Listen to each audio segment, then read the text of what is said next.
morning. Today is Monday, April 20th, 2026. I'm calling the Municipal Service and Properties Committee to order. Madam Clerk, can you please call a roll? Here.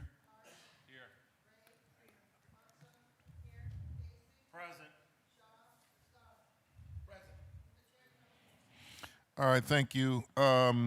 We're going to start off with, we got three pieces of legislation today, and then we're going to hear a couple of presentations at the conclusion of our presentation. All right, Director, would you bring your team to the table?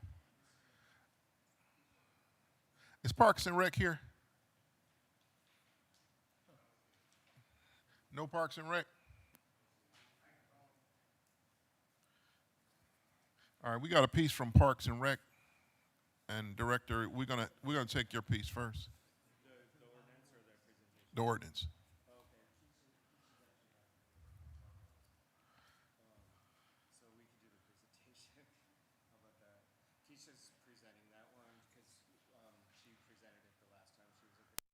Okay. Okay. And let me see who else.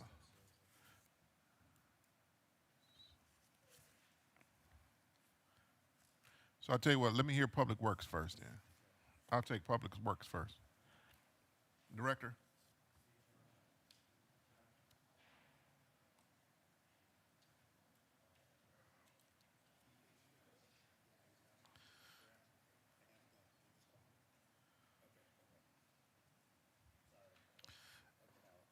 All right.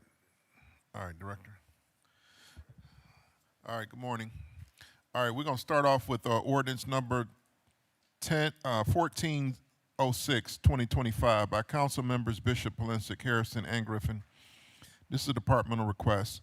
An emergency ordinance determining the method of making the public improvement of repairing, constructing, and installing various speed tables citywide for traffic calming and pedestrian safety purposes, and authorizing the Director of Public Works to enter into one or more public improvement contracts for the making of the improvement. Okay, Director.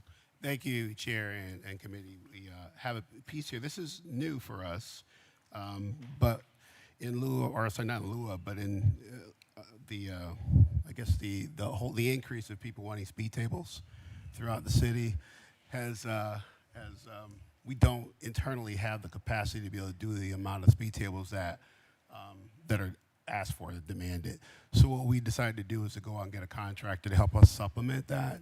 So this piece here is giving us the ability to be able to reach out to a contractor and have them be able to help us as we try to put in more speed tables. So I have with me Commissioner Mavick from Traffic Engineering.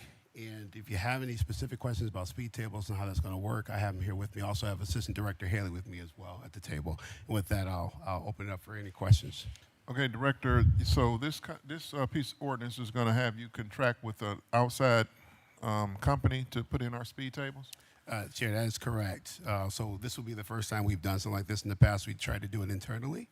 We had a crew, and I would say a crew and a half last year, because it takes us about maybe about what, 6 or so people to do it.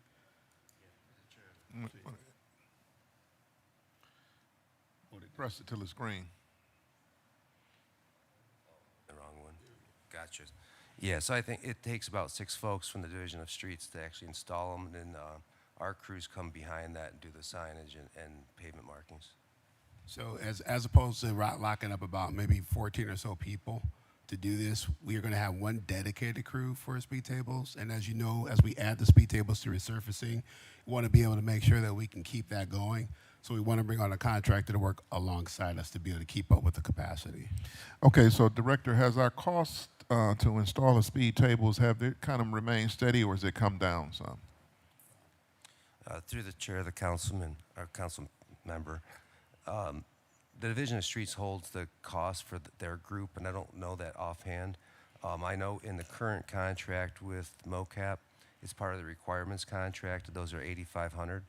So our goal is to bring some of those costs down. That's why we're putting this contract out. So as part of that, we've already got a lot of the locations identified. Hopefully that will bring some of our costs down. Okay. You know, as I travel around, I just got off of a trip and I hit so many speed tables. It's unbelievable. We are so far behind in Cleveland on our speed tables. I mean, it's speed tables everywhere I turned when I was traveling over the week. Everywhere I turned, it was speed tables everywhere. And so I was just thinking about how far Cleveland is behind with speed tables, and we got to do something where we can catch up because our residents are really, really concerned about the dangers of high speeders coming down in residential areas around schools, and it's just making driving in Cleveland a living hell. Okay, so we are so far behind. So I'm going to open it up to my committee. All right, first I want to go to Councilwoman Gray. Yes, thank you, Chair. Yes, good morning, team. How y'all morning. doing? I already had my meeting with Commissioner last week. Then we went over a lot of the speed tables that I have requested per se, but I just want to piggyback off Chair about the speed tables. Could you explain to the audience, our residents, when it comes to speed tables, not saying every street will get one, but since Chair noted that we are behind in speed tables, we have short streets. You know, we have short streets. A lot of people concerned about speeders coming down a short street. Like, I live on a short street. I can't say if one is coming on that short street, but a lot of the residents are looking to have one on a short street. And also, if you have a bad street, they want a speed table on a bad street, but the street is too bad, you have to wait till it get resurfaced. So could you explain short streets and the reason why bad streets can't get a speed table per se? Chair to one director or the commissioner. All right, through the chair, the council member. So what we do is when we get a request, we'll actually go out and then survey and do a study on the street. And that kind of determines the worst to first. So we're trying to tackle where we have the highest number of street speeders and the larger volumes on some of these residential streets. Right. Our group has recently integrated some of the pavement management into the speed table locations. So there's the new program to install the speed tables as part of resurfacing. So we're kind of looking at the F streets and where it lies within those studies to see if we in fact want to put one there, knowing that's on a list somewhere to be resurfaced over the next 2 to 3 years. So that's kind of the approach that we're taking. Yes, I understand that. So could you explain, since residents are listening, what an F street is per se? I know what it is now, but you said an F street, and some of the residents don't know what a D or the F or ABC street is to say why a F street can't get a speed table. They might be able to get something else, but could you kind of elaborate on the explanation, because they don't care, but could you explain to them why they should care if you label the streets ABC and then DF? Chair to the commissioner. Through the chair, the council member, so the F streets are streets identified that will be resurfaced over the next 2 to 3 years, or even that year that's happening. With our limited resources, we're trying to really identify which ones and which streets this would be most beneficial, meaning are they a higher criteria, meaning there's more speeding and or larger volumes in our residential streets. I do want to kind of circle back to the long and short streets Yes. question that you had asked. Yes. Where we're finding in all of our studies that are these really long blocks is where we find the most speeding. It's not necessarily in the short blocks. Those are generally lower speeds, but good examples are in the 140s between like Buckeye and Kinsman. You see a significant number of speeders, or even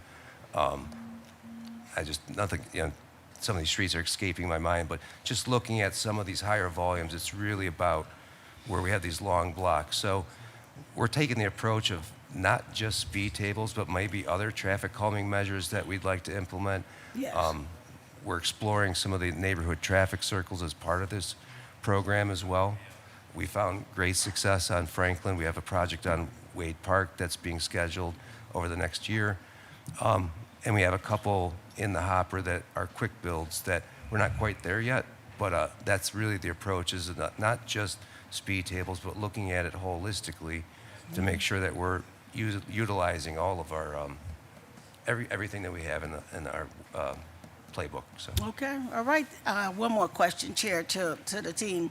While you saying different structures, I know I had my meeting with you, different structures such as the solar panel signs, the roundabouts, probably the yellow bump outs with the flashing yellow lights. Could you kind of determine what spectrum that you're looking to put those particular structures in different areas on the intersections of the neighborhood, if not on the main road and streets? Through the chair, the council members. Chair to the commissioner. So I think you could talk about the radar feedback signs. Yes. We have 28 currently deployed. Some of those were bought from the administrative side. Some council folks also purchased those. We did struggle. I'm not going to lie. We struggled rotating those. I think over the past 3 months, we've come up with a pretty good solution of how to rotate those not speed tables, but the radar feedback signs. So we're on a weekly rotation with like 4 or 5 of them each week, so that some of these streets that we've identified, whether they be short blocks or other problematic streets, we'll be able to put these signs on more effectively moving forward. Okay, thank you, thank you. And I want to just say this. I want to say this to the residents. I was able to get 14 streets resurfaced for this year, and 2 of them will be getting speed tables, and that's Ashwood and 50 and Fleet to Char. So just to say the least, those are costly, but I have a better understanding on how to use the funding to start getting speed tables and other structures on the streets in the community a more of effective way. So I want to thank you, Commissioner, for having that meeting with me a couple weeks, because I'm able to understand and determine and to communicate to the residents, understanding how these speed tables will be affected on certain streets in certain areas. So thank you, Chair. All right, thank you, Councilwoman Gray. Councilwoman Gray, you're a veteran now, right? Yes, I am. All right, you're a veteran. Okay. Yes, I am. Okay. It took yeah. 4 years, You but get I'm you here. get the hang of it. You getting the hang of it. Yes. All right, I'm gonna go to Councilman Brian Casey. Thank you, Mr. Chairman. Mr. Chairman, to the director, in your legislative summary, you've got $1,105,000 per year. In the source of funding, though, you've got $400,000 for out of ARPA dollars, and then you have 5 separate wards that have contributed to this. So it looks like we're just putting $400,000 because you've used the council allocation as your estimated amount per year, correct? So of the $400,000 that is ARPA dollars, that money's going to get distributed equally amongst all 15 wards, correct? Mr. Chairman, to the director. So through the chair to the councilman, it will be based on the studies. So I'd have to, so Robin, if you want to try to address that ARPA money will be based on if a street is definitely meets the criteria, then we do try to distribute it as equally as possible. But again, it does depend on where those streets lie. But Rob, if you want to. Through the chair, the council member. So one of the things that we've tried to do since we've taken over this program late last fall was really look at where we have holes within our counts and study areas, and we're focusing a lot of effort and time on like getting a really good picture of the city, not just where folks are complaining, or not complaining, but putting in their requests. So we met with most council folks and kind of went through the distribution of where speed tables either were met that criteria, or if they put in discretionary funds, put those on the map. And also some council folks have chosen to use the resurfacing program to install speed tables. So we have a whole map of every ward, the combined wards. Some folks, or some of the wards that were consolidated had funding for speed tables, and those were distributed to the new breakdowns. So we could certainly sit down and go through your ward if you would like. Well, Mr. Chairman, to the director, there's not a council person who is not in need of speed tables, no matter what this mystical, magical study is.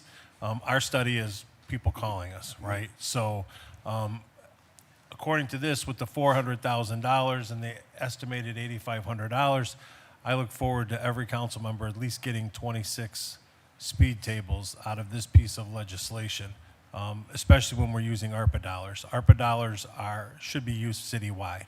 And every time I've allocated for ARPA dollars, it's for every single section of the city should be receiving ARPA dollars. So I really hope that that 400,000 is spread equally amongst the 15 wards. No matter if you think we're mini mayors or not, it doesn't matter. What's fair is fair. And ARPA dollars went to the city of Cleveland. It didn't go to one certain section of the city of Cleveland. So this 400,000 and these speed tables, every single council member wants speed tables. Every single council member needs speed tables.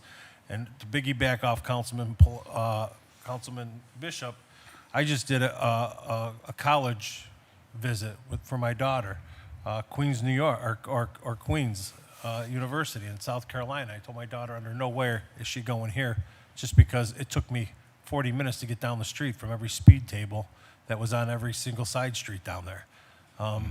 And these dollars need to go equally across the city in the ARPA dollars.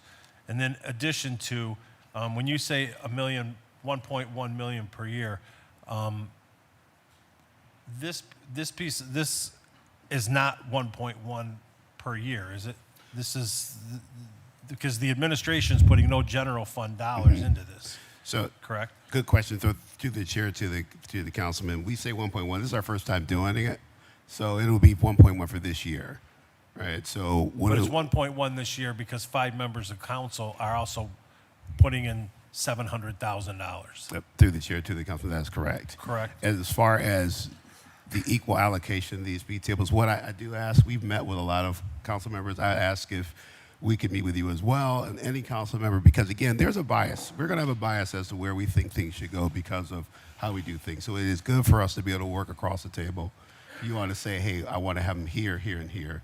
So I do ask that, as we are trying to allocate these funds, if you could work with us to be able to make that, would make this a much better process. And Mr. Chairman, to the director, I don't think you don't have a member of council that won't work with you, but it's a matter of fairly working with each member of city Absolutely. council as well. Surely, absolutely. That's my 2 cents. So it looks like at least 26 speed tables per ward coming out of this piece of legislation. Through the chair to the councilman, I can't absolutely say that, but I will say we will absolutely work with you to make sure we get. Mr. Chairman, fairness. I don't know if I can't get at least feeling somewhat confident that it's going to be distributed somewhat equally, I don't know if I'm ready to pass this, because what I don't want to see is, I don't want to hear that and then all of a sudden we get one ward that gets 50 and another ward that just gets 3. So unless we can get some sort of,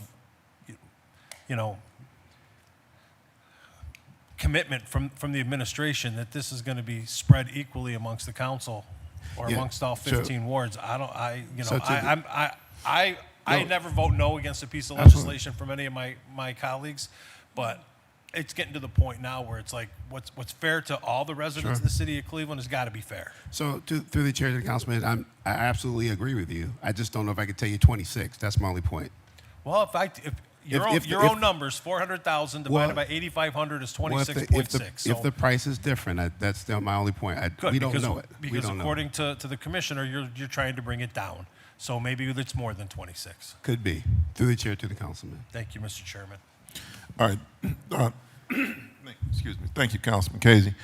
Councilman, I truly get your point because, we all want to see things done in an equitable way because it brings back feelings. When I drove down Franklin Avenue, I saw more roundabouts on Franklin Avenue than I've seen citywide total in the whole city. So I can understand about, members want things done, distributed fairly. So I get what you're saying, Councilman. Next, I'm going to go to Councilwoman Hudson. Thank you, Mr. Chair. Through the chair, I have a question that's been brought up by residents. Over the winter, particularly when there's snow on the ground, it was brought to my attention that sometimes it's hard to see the speed tables and the white paint on the speed tables, and that in other cities, yellow paint is used to mark the speed tables. And I'm wondering if there's another way, such as using yellow paint, that we can identify the locations of speed tables so that they're more readily identifiable when there's snow on the ground. Through the chair of the council member, that's a issue that's been brought up to us in the past. So what we did this year was change our specs on how we sign them. So the paint will still remain white. They'll go all the way across the table on either side. The signs will be placed directly at the speed table, along with what we call a mega marker, but a big yellow post on the sides of them, so that it'll be identifiable in the winter when there's snow, or even during the non-winter times. Thank you, Mr. Chair. That's all. All right, thank you. You brought up a great point, Councilwoman, because a lot of speed tables I've hit going quite a bit, quite a high speed rate of speed, because I didn't see them. And when I went back to look, they didn't have any paint on them. I'm not exactly sure that we just failed to paint them or the paint just wore off, but we have to. And as I went back and as I hit these speed tables, I noticed that the signs are right at the speed tables a lot of times, and I think we need to put the signs to give you fair warning that the speed table is coming up as you drive down the street. So I'm not sure if everybody else has noticed that, but the signage needs to be a lot further away from the speed tables on the streets. And we right. Now, what about reflectors? Can we put any reflectors out there like they have on the freeway? Through the chair of the council member, that is part of the new spec. So on either side of the table, there'll be reflective posts that are flexible, so if somebody hit them, they won't damage their vehicle, but they actually will be in the roadway. Okay. All right, I'm going to go to Councilman Shaw. Thank you, Chair. Good afternoon, Director and Commissioners. Thank you for your time. I apologize for some of the basic questions I might be asking. It's my first time, so it's helpful for me to understand some of this background as I'm learning, so I appreciate your patience. Could you just explain to me, Commissioner or Director, just kind of the time frame for what an installation of a speed table looks like? Is this a job of hours? Is it a couple days, a couple weeks? If you could just walk me through what that time frame looks like in terms of actually installing a speed table. Through the chair of the council member, once that program begins and the street's identified, are you asking when the crews go out there, how long does it take? Yeah, the physical Generally, aspect. 1 to 2 hours for the actual installation. Our group will either follow up later that day or first thing in the morning and sign it and paint it. So once it's been decided to the commissioner through the chair that a speed table is going to go at a certain location, it's only about a couple hours job that it actually takes to install the physical. Through the speed chair table. to the councilman, I want to make sure that that's what we do internally. I won't be able to say what the actual contract or how long they will be, but for internally, that's what it takes us about 1 to 2 hours to do. And then I was wondering, over time, what's the maintenance cost or time frame look like? Are we anticipating repaving these or kind of refreshing these speed tables every so often? I have no idea. So what do you anticipate through the commissioner or director, through the chair? It's through the chair of the council member. So this is a relatively new program. What I can tell you is we do restripe it each year as it relates to the maintenance. I'm not aware of there being a maintenance issue at this point with the asphalt ones. We did have and do have some issues with the modular ones that were the original installations, where we've had to replace pieces and some are missing. So I would, at this point, I think we've had pretty good success with the asphalt installations. No doubt at some point they'll need to be replaced or maintained, but currently we haven't seen any issues to my knowledge. So far, you would say it's minimal maintenance going forward? Through the chair to the councilman, it is minimal because we've just started. But How old is our oldest? so this will be year 3, I believe, for us, or Okay. I think year 4, either 3. Year 3 for us. Okay. So I mean, just like any street, eventually it's going to have to, because it's asphalt, we're going to have to do some things to it. We just haven't run into that yet. Thank you. And I know I've heard a couple different numbers. I know you're trying to bring that cost down of how much it costs us right now in-house. I've heard anywhere from $5,000 to $10,000 for each speed table. Is that still the anticipated number that you're looking for when you go out to bid, or what are your best guess at what we're expecting? Through the chair to the councilman, I would hate to give bad juju, right? Because, you know, maybe there are people who are listening who may want to bid on this. But what we can say is that in the last contract, it was about $8,500, only because it was buried into a larger contract. And typically when you have something that's kind of a part of something larger, the contractors aren't really in it for that, so they may bid a little higher on those. Our hope is that the price goes down because we're pulling this out as a separate piece with locations already set. So, you know, right now that price was about $8,500. We hope for it to be lower. And to the director, through the chair, of that 8,500, how much is the cost of the materials itself?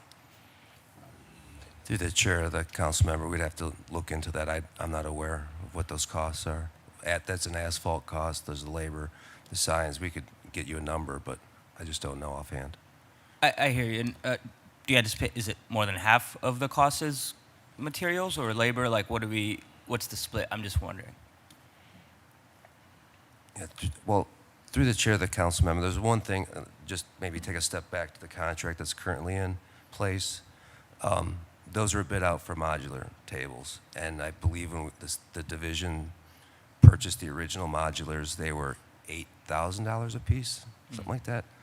Maybe $3,000. I'd have to get you an exact number, but yeah, we could provide a breakdown. I don't think we're prepared to give that to you today, or I mean at the table. I think that would be helpful to the chair. Through part of the line of questioning I'm on. I'm wondering, this is a significant amount of money, $1.1 million, and I think, as Councilman Casey pointed out, we may not have the same allocation in the future. My question is just, once again, I think we've had these different variations of the same question of why are we not doing this in-house? If this is a cost that we're anticipating, if we're able to source the materials, we have the expertise. I look at, as a basic, someone who doesn't understand a lot of this world, 1.1 million, if it's a crew of 4 people, you could pay each of these people $250,000 a year salary, and you could still have this if the costs for the materials are lower enough. Yeah. So I know that's obviously not straight enough how it works, but if you can explain to me why wouldn't we look to do this in-house? Yeah, through the chair to the councilman, that is a fair question, and it really is about our capacity. So going from a $12 million to a $20 million resurfacing program, those same folks who would do those speed tables would be working on resurfacing. So in order for us to really be able to get through the resurfacing, we are adding speed tables to that as well. We're going to need all hands on deck. To add more people and equipment, it's not easy to do it very quickly. So as we've been trying to add, even last year we added a little bit more. We had a couple more. You have to consider all the costs that may go into, and I'm coming from a resurfacing perspective because that's really the area we want to focus on mainly. And so to add, if I pull away folks from that to add another crew, which we tried to do last year, we had difficulty doing that because to be able to finish the resurfacing on time, we've got a very tight window. And I hear you, Director, and I want to go back to just a few months ago. We were here at the table. We went through the budget process. Yep. All of these tables were allocated, right? We knew they were going to be going in. We knew what the costs were. So why not allocate more money for additional staff during that budget process for the Division of Streets or Division of Traffic and Engineering to anticipate these labor things that we knew we were going to be having to put in? Yep. Through the chair to the council person, we did. But again, there is also a learning process if we do it internally. It is not just get a Snyder Blake person or just a MSL. There's there's a technique and a skill that comes with it. So you've got to build that skill. So to be able to do that, you can't just get a regular labor. You're going to have to get people who've been through it, and that means you got to pull those folks away from the resurfacing. So it does take time to build to that point. So that's why we really want to try to have the capacity there. So over time, we can increase people who have the skill to be able to do it, because it's not just a one-for-one when you make that exchange. I hear you, and I appreciate that, Director. Generally, I'm going to defer to y'all. You guys are the ones doing the work. But if I'm hearing right, what you're insinuating or implying is that you're hoping to make this a practice that we do in-house in the future. Is that correct? So that we're not going to be going out to bid every single year for these speed tables. Is that correct? Through the chair to the councilman, that is our hope. But again, this is our first time doing this. We have to see if it's successful or not. If it is not successful, then we have to. If it is successful, then we have to really look at the cost versus the benefits. I hate to make a promise today I hear you, that sir. later on And down the road okay. I may not be able to keep. What defines success? What does that look like to you that in the future, or what are the not guardrails, but what are the tracks you're putting in to make sure we get the expertise in-house in the future for this? If to me success would be to be able to have a volume, right, that we are able to exceed the volume that we anticipated doing at a cost less than what we expected to have. And what's the volume you're anticipating? What would be a successful volume? Well, it would all depend on the demand, the requests that we get in. So today, I think we have about 70 that we know that we have to do, and just depending on how much more demand you get, right, that will impact 70 that. speed tables across the city? Yes, that's from all the meetings that we have with council and the leftovers from the previous period. That's what we have today. So it could increase because, again, as we sit down and talk with more, as you just heard both Councilman Casey and Councilman Bishop say, we're behind. So if that does increase, right, that demand will change. Let's say by the end of the year of 2026, we have 70 speed tables put up through this contract. That's success for you? If we're able to do that and we have it do it at a price where it makes total sense, yes, that would be success for me. Okay. Yep. Because again, you have to think about when you bring on employees, you bring on benefit costs and things of that sort. You have to consider additional pieces of equipment you have to bring on. If you have a contractor that's able to do this successfully, they take the cost, they bear the cost of the equipment, they bear the cost of fringe benefits. And so that's the kind of balance you want to look for. If we're able to be able to do that, in my mind, that's the I understand. And like I said, for me, the parameters of what success looks like is not for me to define because I don't know what I'm doing. I'm looking to you for that. My job is to understand, okay, are we actually following through on this? So that helps. Thank you. Thank you, Chair. All right, thank you, Councilman Shaw. Councilman Starr. I'll be well brief, Chair, with this ordinance 1406, 2025. Obviously, this was introduced back in November of 2025. And the only thing that I definitely would like to attribute to and ask questions on, I see the estimated cost is around $1.1 million. And based on this, these numbers of these wards, this is our projected or source of funding came from the old wards where we had 17 wards, and the actual funding source came through what type of funds through the chair? For each ward, how it's break down, because it says ARPA dollars, there's money, then there's money coming from Ward 6, Ward 12, Ward 14, Ward 15, Ward 16. What is the actual funding source for those funds? So through the chair to the councilman, I'd have to get back to you. I want to say maybe some of this is NEF funds, but I'm not 100% sure. I'm not an expert on that area. No problem. But I can reach out to Tony Tell. All right. To figure that out. And then from that standpoint, those wards' funding sources are going to go strictly into those wards because they put those extra dollars. Through the chair to the councilman, that's correct. It'll be in the ward, and the council person will choose where those speed tables are. So when I look at Ward 12, there's a significant amount of money in that ward. That ward no longer exists. So how is that broke up between who possibly are representing that ward to see how this funding allocation is going for those speed tables in that ward through the chair? So through the chair to the council person, actually, I got that information from Tony. So I did send it out to Councilperson Gray and Councilperson Bishop, who now have those areas. Okay. So the how they will split that, well, I guess it would depend on the council side. I would just take the resource. What's that? I'm sorry. So through the chair, the council member, those tables were already identified on streets from the old Ward 12. So we took the values on each one of those areas and where it fit into the new ward or the reallocated ward, and we split that. We sent that to council, I think a week and a half ago, to Tony to kind of break those numbers back out. So wherever those speed tables were requested for that particular street, whatever ward it did fall into under the new configuration, that ward kept those tables and those fundings. Okay, and then from that information that you sent out to the council representative, there now will have to vet to look and see if that's where they actually want, or those are just already done and they just have no say-so with the current council through the chair. Through the chair, we've had those discussions with the council folks or council members. So if you want to sit down and go through that, your ward and how it breaks out from a qualification, what ones were discretionary funds to the previous council member, we certainly can do that. Yes, because that's very important to make sure we understand where our dollars are at.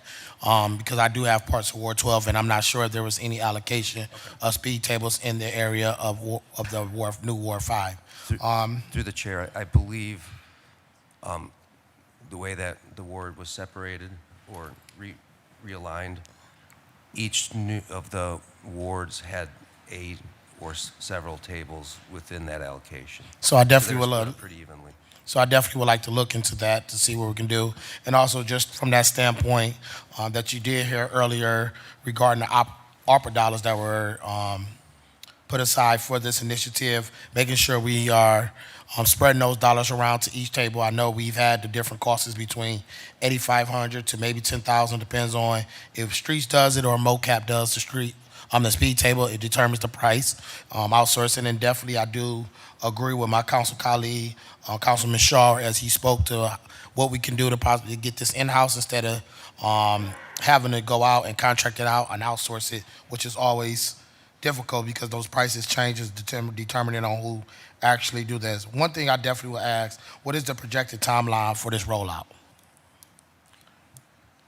Through the chair, the council member, I believe the tables that the Division of Streets would be performing, they're looking at a mid-May kickoff. And then also within that mid-May kickoff, I would definitely ask within at least 10 days before the actual rollout of any street, adding speed tables, whatever notification that is going out 10 days prior, can that get sent over to that council member to make sure they have enough time to get the word out as well? Just because sometimes the streets or different departments put out memos and put out messaging, but also it's good to be in line so council can put that message out as well. So whatever communication that you plan to mail out or any notices that you're dropping, can you get that message over within 10 days before starting the addition of these speed tables? Through the chair? Through the chair, the council member, absolutely. We'll put together a messaging plan for each council or either a street within a council ward, make sure they're aware of it. All right, and that's very important because I don't know, like everybody else, like I've been reading in the paper, people say I'm the mini mayor in Ward 5. And me being a mini mayor, I'm the closest thing they see to anything in 601 Lakeside. So one of my jobs as elected official is to come down here and advocate for dollars and changes that we need in our community. I don't go and bring the politics of City Hall to my neighborhood. I bring the issues from my neighborhood to City Hall and try to find resolutions to be able to solve those problems. So when I was thinking about this over the weekend, I did look up, and when I thought about it, it shows that the U.S. has about 19,500 cities, towns, or villages, right, in the entire country. And of those number of 19,500 different cities and towns, roughly 15 to 16,000 have populations under 20,000 residents. Ward 5 has 25,000 residents. So 75 to 80% of the U.S. cities are under 20,000 people. So to the media and to anybody in here that feels some type of way in 601 Lakeside, Richard Starr is the mini mayor of Ward 5, and I am the council person. So when I want to see things get done, it's my job to advocate and be the voice for the people who oftentimes can't get to 601 Lakeside. So I just want to say I like the partnership and the collaboration with the administration, Director Laird, as well as any director-in-chief for us to work together. So I'm not going to always agree. I'm not going to always see what each week can have differences, but at the end of the day, my job is to bring dollars back to Ward 5 because Ward 5 needs the right investment. And when you talk about these speed table installations, I want to make sure that we also are getting some speed tables in Ward 5, even if I do or don't put any additional discretionary funds to that funding source. And I yield, Chair.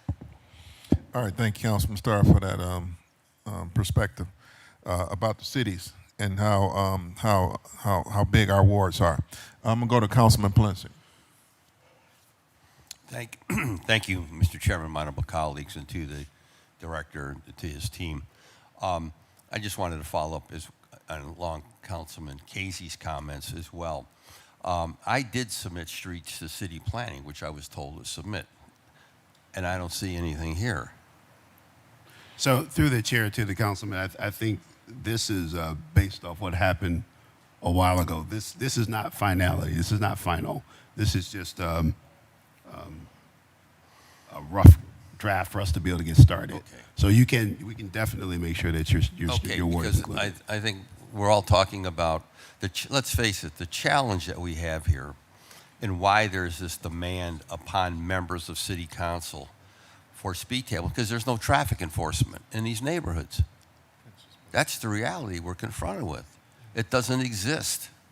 It does not exist, traffic enforcement. And I just submitted a lengthy list maybe about a week ago, a little over a week ago, as pertains to streets where I'd like to see some traffic enforcement. I haven't heard, I've heard crickets, okay? And I hope to get a response as to what their plan is to try to address the growing concerns, Mr. Chairman, to the director, that all of us have at every one of our neighborhood meetings, that this administration does not do traffic enforcement. And that's what our citizens want. So these speed tables, unfortunately, today are more relevant than ever before because of demands that are being placed on us at neighborhood meetings and with neighborhood groups and by schools, et cetera. So, Mr. Chairman, to the director, and I want to say, I believe we have a very competent director here in this department, and that's my opinion. What are we doing with the original speed tables? The rubber ones we put out there where hunks are missing out of them now. Through the chair, the council member, the ones that we can repair, we're repairing. The ones that cannot be repaired will be replaced with the asphalt ones. Okay, so Mr. Chairman, to the commissioner, we're not using any more rubber speed tables. To the chair, the council member, no. Okay. The follow-up on the other comments that the chair made, and he was absolutely correct about, you can't see these things. And I look at the ones in Akron that are highly color-coded with hash marks and the signage, et cetera. We don't have to recreate the wheel here. We just have to look what other cities are doing because, again, I had a situation on Grovewood Avenue where someone was on a motorcycle and did not see the speed table and went off that motorcycle, flew off that motorcycle and broke their leg. So we need to be very mindful that there's liability issues, potential liability issues for the city of Cleveland if these are not properly earmarked, delineated, and we don't have proper signage. Because I'm still waiting on that one. That was late last year, and so maybe they're not going to pursue any action. But as soon as it happened, I said to myself, we're going to have a problem here unless we better identify these speed tables. So, Mr. Chairman, I would hope as well that we could do this in-house.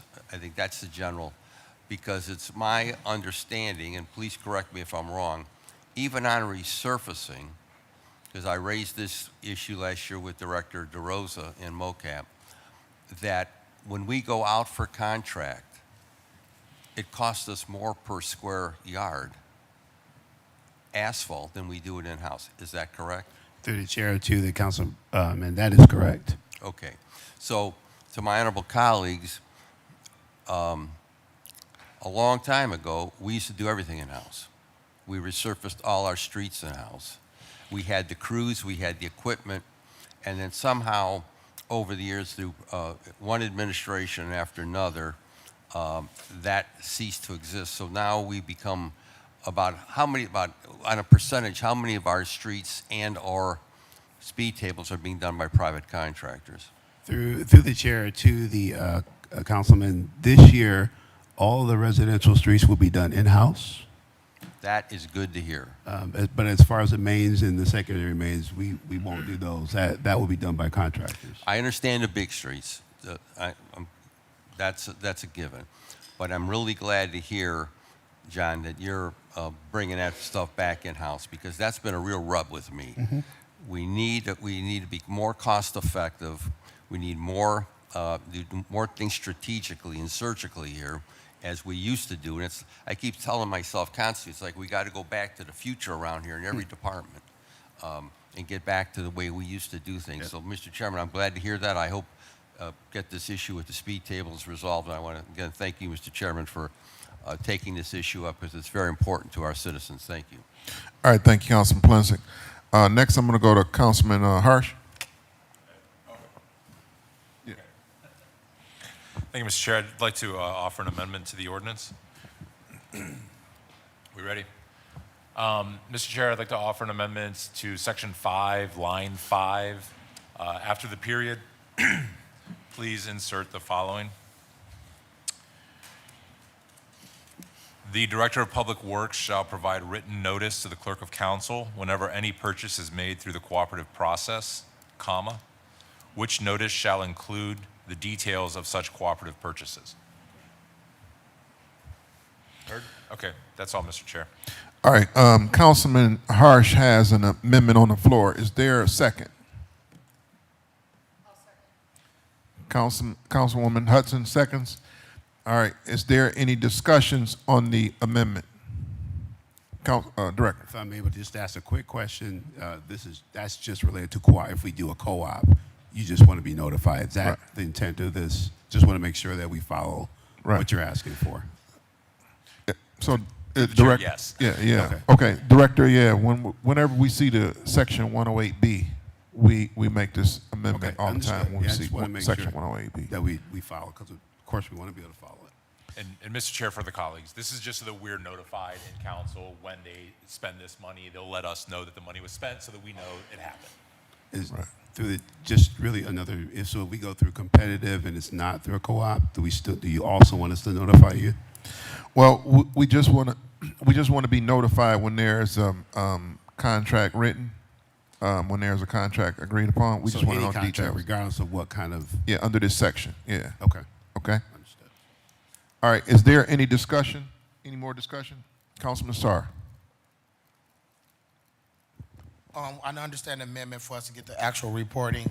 When actually the department seeks to contract, or is it going to be an RFQ or RFP for this speed tables? And also from the point that we heard earlier from Councilman Shaw, is there any way that we're going to work to get this back in-house instead of outsourcing it? Is there anything that we have in place for that, or plans to do it in-house as opposed to having a contract out, or we're just going to go through with this and possibly bring it back later? Just to ask through the chair.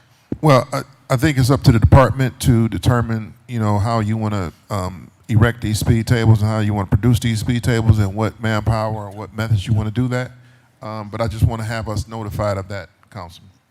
When they do a contract, when they write a contract, the council wants to be notified of that. Okay. Because we have no other way of knowing when, if they, in the Section 108B, they can write a contract and we have no way of knowing, who and where it went to. All right. All right. Is there any other discussion on Councilman Jones? Mr. Chairman, one of the things that my colleague Mike Plinsick brought out, which I think is important, is how we brighten these speed tables so that people who are coming into the neighborhood who may not be aware, hitting these bumps, and a lot of them in my neighborhood have now, the paint is gone. So you don't even know it's there, and it's difficult because when they previously started working on putting these in the neighborhoods, they had big signs out letting folks know they're coming upon a speed bump. So if we could look at what others are doing to brighten it up so that people are fully aware before they hit these speed bumps, because it can be very dangerous, Mr. Chairman. If they hit these speed bumps at a fast rate of speed, it can go out of control and run into someone or to someone's property. So if we could look at what they're doing, the model, a closer look at what's happening in Akron, and then, that helps us and enhances our speed tables. Mr. Chairman, I think my suggestion would be that. And then also, the speed tables request has ballooned in our community. And part of that is because, Mr. Chairman, people there's no enforcement, there's no traffic, there's no police visibility. And so people think they can do whatever. We've seen a drive-by, hit that's happened here recently in our neighborhood. I've been talking about this, Mr. Chairman, for quite some time. And a week before that, a car flipped over going so fast. So we really need assistance. Our citizens are if you had to go a scale of 1 through 10 in terms of serious, we're at that 10 rate where people are just, unfortunately, Mr. Chairman, just speeding like they've lost their minds. So whatever you can do to put more of these speed bumps in, but yet at the same time, Mr. Chairman, make sure that they're, I don't know if you put some kind of neon light or neon kind of coloring on them to keep it out, or some type of strong paint that doesn't wear off. That would be appreciative, Mr. Chairman. That's my suggestion to the director. All right, And if the Council. director has any comments, I'd Okay, love to hear it. Councilman. So is there any other discussion on the amendment on the floor? All right, those in favor say aye. Aye. Those opposed? The ayes have it. All right, Councilman Jones, are you finished with your commentary? Yes, Mr. I just wanted to know thank you, Mr. Chairman. Just wanted to know if the director had any thoughts on that in terms of sprucing it up in such Okay. a way where it's totally visible to the public. All right, yeah, Councilman Jones, we have went over that pretty thoroughly. A lot of members have already expressed they need to be a little bit more visible. So we have told our concerns to the director. All right, so is there any other comments on ordinance number 1406? Let me make sure I got this right ordinance. 1406, 2025. Councilman Shaw. Just one last note. Councilman Polensik's comments brought up this final question for me, so it's to the director through the chair. You're saying it costs us more for the materials when we're going out to bid, is that correct? Through the chair to the councilman, just to be sure that the cost for internally for us to resurface streets has traditionally been lower than the cost for a contractor to resurface the street. This year, Just the materials, the entire cost. the entire cost? Yep, the entire cost. So this year, all the residential streets will be done in-house. Why would we not anticipate the same thing for speed tables then? Again, because we made that switch to be able to do all of the residential streets internal, that's going to take all of our folks. So even though we did get additional people, we're going to need that to be able to do all of our resurfacing. We still have one crew that does speed tables, but again, it is really a capacity. We really want to be able to try to meet the demand. And if the demand does balloon, I don't want to say, hey, we can do 200 speed tables and we don't have the capacity to do it. So this is why we wanted to try to have something to supplement our staff. And this is a 2-year contract or 1 year with an option to renew? Through the chair, this is not to exceed 2 years, so it would be 2 years. I'm a little hesitant after hearing about if we're getting charged an arm and a leg extra when we go to the market. And if So- we're saying if we're going to do this in-house, Director, So part of me wants to make an amendment to do this for 1 year so that we can build up that capacity to do it in-house starting next year. through the chair to the councilman, I don't have a problem with that. Really, we are experimenting with this. Okay. So if I don't have a problem with that. Okay. I'll be honest. Part of me also just wants to say no to force us to do it in-house. But hearing, and like I said, I'm going to defer to you this year if you're saying this is what it takes to build up that capacity. So- But I want it to be done starting in-house. I've already heard Councilman Polensik Yep. talk about, what it looks like when we go to market. So if you're okay with that, Chair, I'd like to offer an amendment to make this a 1-year contract. This is a 1-year deal, right? It's up to 2 years to the chair. But we got 1 year to spend. We got 2 years to spend the money. Okay, but this is not an ongoing piece of legislation. It is a 1-year contract, though, Chair. So we would spend another 1.1 next year. No, this is coming from the ARPA funds, and this is coming from council allocated ward dollars. So unless you allocated some more money, it's not. That's the end of the contract. Is that correct? To the chair of the council member, this contract supplements what the groups can do. It's a 2-year. It's a supplemental to our crews. I mean, I think the goal is to have our crews do everything. I don't know if that's feasible or reasonably to expect when you have a $20 million resurfacing program. The weather, limited time to get these things in. So we're looking at this contract being part of the ARPA funds. We're looking at it being part of the councilmatic discretionary funds. If the Division of Streets can get to these before this contractor can, great. But it is a tall task based on weather, the amount of resurfacing that they're doing this year. This is But- an almost a necessary thing to have in place. Well, what I will say, as far as the 2 year, this could go up to 2 years. So if you ran, Okay. if the money ran out and you got money next year, we could keep the same contractor. So again, I have no objection if you want to do it 1 year. We have to come back to you next year if we want to do it again. I have no problem with that. Just so I would also point out to the chair, and I see Councilman Hirsch, but it also says other funds deemed necessary by Director of Finance. So if the administration wanted to cobble together other funds, the Director of Finance and administration could do this without council approval if it's 2 years. Through the chair to the councilman, that is correct. If we had 2 years, we could. I hear you. Councilman Hirsch has a comment. Okay, are you are you trying to propose an amendment, Councilman Shaw? I think based on a better understanding of what the terms are, I'm willing to, like I said, this is my first time. I'm willing to take your word for it, unless other council members agree that we should limit this or feel strongly about it. Otherwise, I'll withdraw my proposal. Okay, all right, Councilman Harsh. Yeah, thank you, Mr. Chair. If I may, I think there's a little bit of a confusion here. The ordinance is to spend 1.1 million on this effort. The ordinance is clarifying that they have up to 2 years to spend that. The ordinance doesn't give them the ability to add another 1.1 million next year. We're giving them a cap at 1.1 million. That's the amount they can spend on this according to the legislative file, 1.105. But they've got 2 years to spend it. If they aren't able to get the work done, they can roll it into, what's the date today? April 18th? What are we on, the 21st? 2020. April 20th. Is today 420? It's 420. So if next year on 421 they still have some of the money left over, they don't have to go back and ask us for permission. They've got 2 years to spend it. My understanding, I think, is 1.1 million per year. So I think they can do it again next year. These funds are coming from the council allocations. But it says other funds deemed necessary by Director of Finance. So next year, if they want to do it again, they can without council approval, as long as Director of Finance is able to cobble together other sources.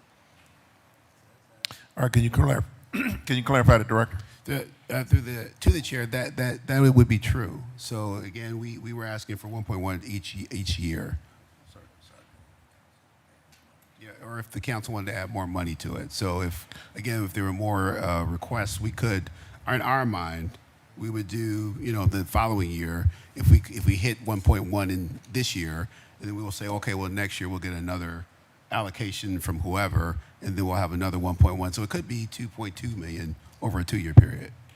Okay. Mr. All Chairman. right. All right, Councilman House, are you done? Yeah.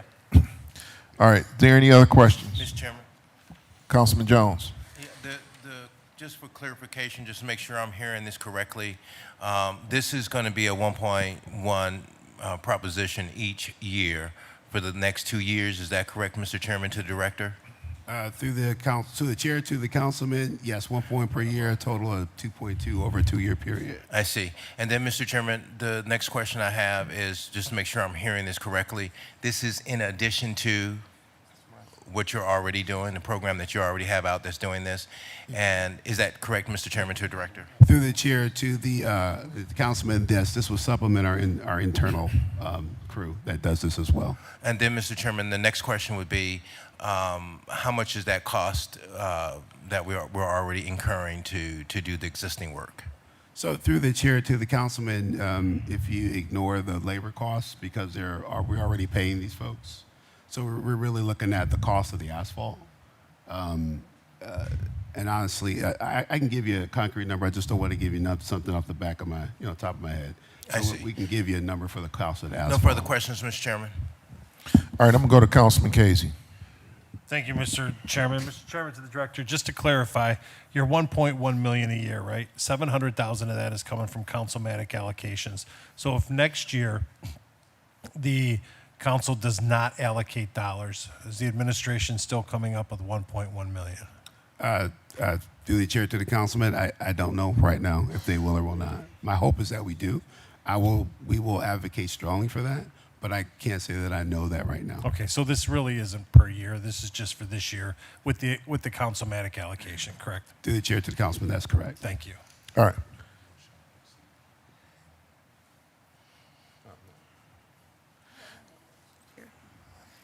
it wasn't already asked because I had stepped out. Okay, I'm going to go, Councilwoman Gray. Thank you. Here on the public improvement speed table installation, you have here source of funding, and you have 6 wards plus the offer. Could you explain that breakdown of only 6 wards, if this supposed to be allocated to, speed tables allocated to all wards, all 15 wards? So through the chair to to the council member, when we do a legislative summary, it's really just to get us started. It's an estimate. It is not the actual. So we actually do have more wards, and so other wards that want to be a part of this. This just kind of gives a ballpark idea of what we're starting with, so that you can add to this, and again, up to that $1.1 million is where we're at. Okay, all right, Chair, thanks, Director. All right. Seeing no further questions, ordinance number 1406, 2025 is approved. Please sign it. All right, thank you, Director. Thank you. I don't know if you have any other pieces. Just a presentation that we can stay Okay. back. All right. Next up, I'm going to call the Parks and Recs up.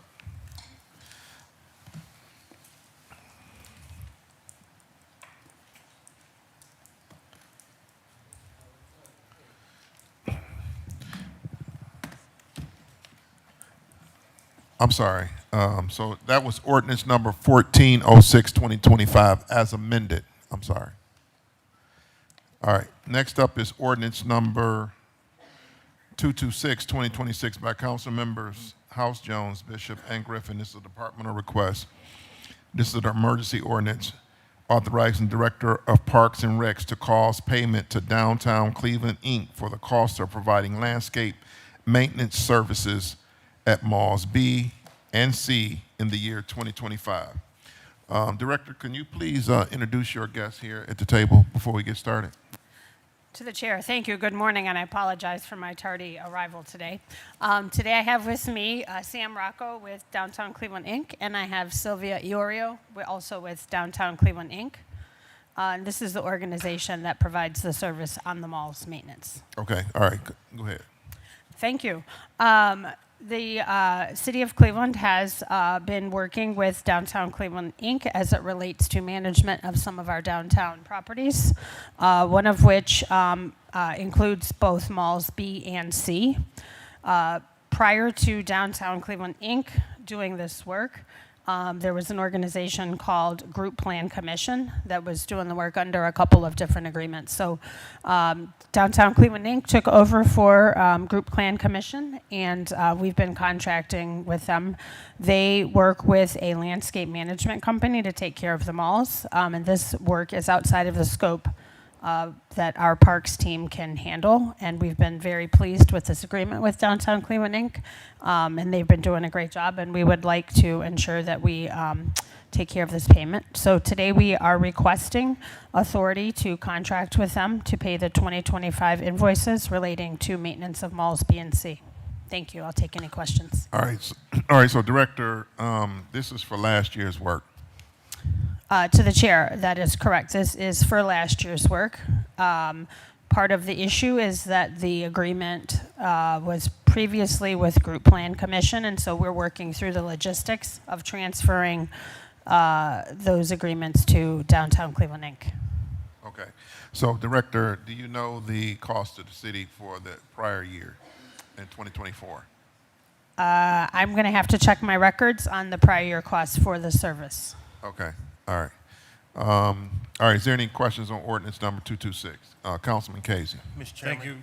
Thank you, Director, or Mr. Chair. Mr. Chairman, to the Director. This is for public property, correct? Through the chair to the council member, yes, that is correct. And it's basically a contract with a private entity, correct?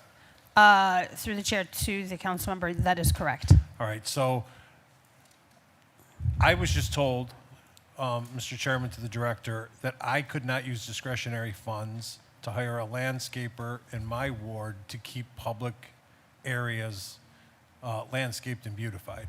So if we can't do it using our own discretionary funds, why is it okay for us to do it in downtown with obviously general fund dollars for a private entity to take care of public space?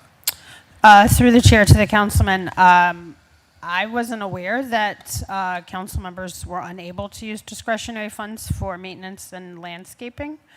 I believe we do have a couple of agreements to do that in a couple of different wards. I'd be more than happy to work with you to resolve that. As it relates to Downtown Cleveland Inc., this all dates back many, many years to the development of the convention center. And I believe also in preparation for the public square improvements as well. All right. Mr. Chairman, is this coming to finance today? I'm not sure, Councilman. All right, Mr. Chairman, to the director, can you find that out for me before this goes to finance? If council members can use discretionary funds to beautify public spaces within their wards, and not only just to hire third-party landscapers like we're doing here, right? Because downtown Cleveland Inc.'s not doing it; they're hiring a landscaper to do it. Correct? Through the chair to the councilman, yes, that is correct. Okay, so I just want to make sure what's good for one section of the city is going to be good for the rest of the section of the city. And then I don't know if it's just me, but on my tablet, I don't have an executive summary for I was this. just getting ready to say that. Okay, Yeah. all right, thank you, Mr. Chairman. Director, I think I've said this before, but I am not going to let any legislation pass through the committee unless it has an executive summary. Matter of fact, I will not hear any piece of legislation that does not have an executive summary. But since we have two wonderful folks from the Downtown Cleveland Alliance, we're going to let this pass today. Is there any other questions on Ordinance 226, 2026? Councilman Shaw. Yeah, Chair, thank you. Just real quick to the director, through the chair, do we have a split on how many events is the city hosting on these malls versus how many events are Downtown Cleveland hosting versus other organizations? I'm just wondering what's the actual usage of this public space by the city versus third parties? Through the chair to the council member, great question. The majority of the events hosted on the malls are hosted by private operators. The city does not do a whole lot of special events that are sponsored by the city. And is 77 and 500,000, is that the total amount that is necessary for the upkeep of this area, or is this just a portion of what it takes to maintain the malls B and C? Through the chair to the council member, the 77,000 is primarily for landscaping to ensure that the grass is growing, that it's well maintained, that we do early growing season maintenance, and then fall growing season maintenance, and then also includes any repairs to the irrigation system as needed. I guess I should clarify, are other third parties, perhaps even downtown Cleveland, are they pitching in for the maintenance of this space as well?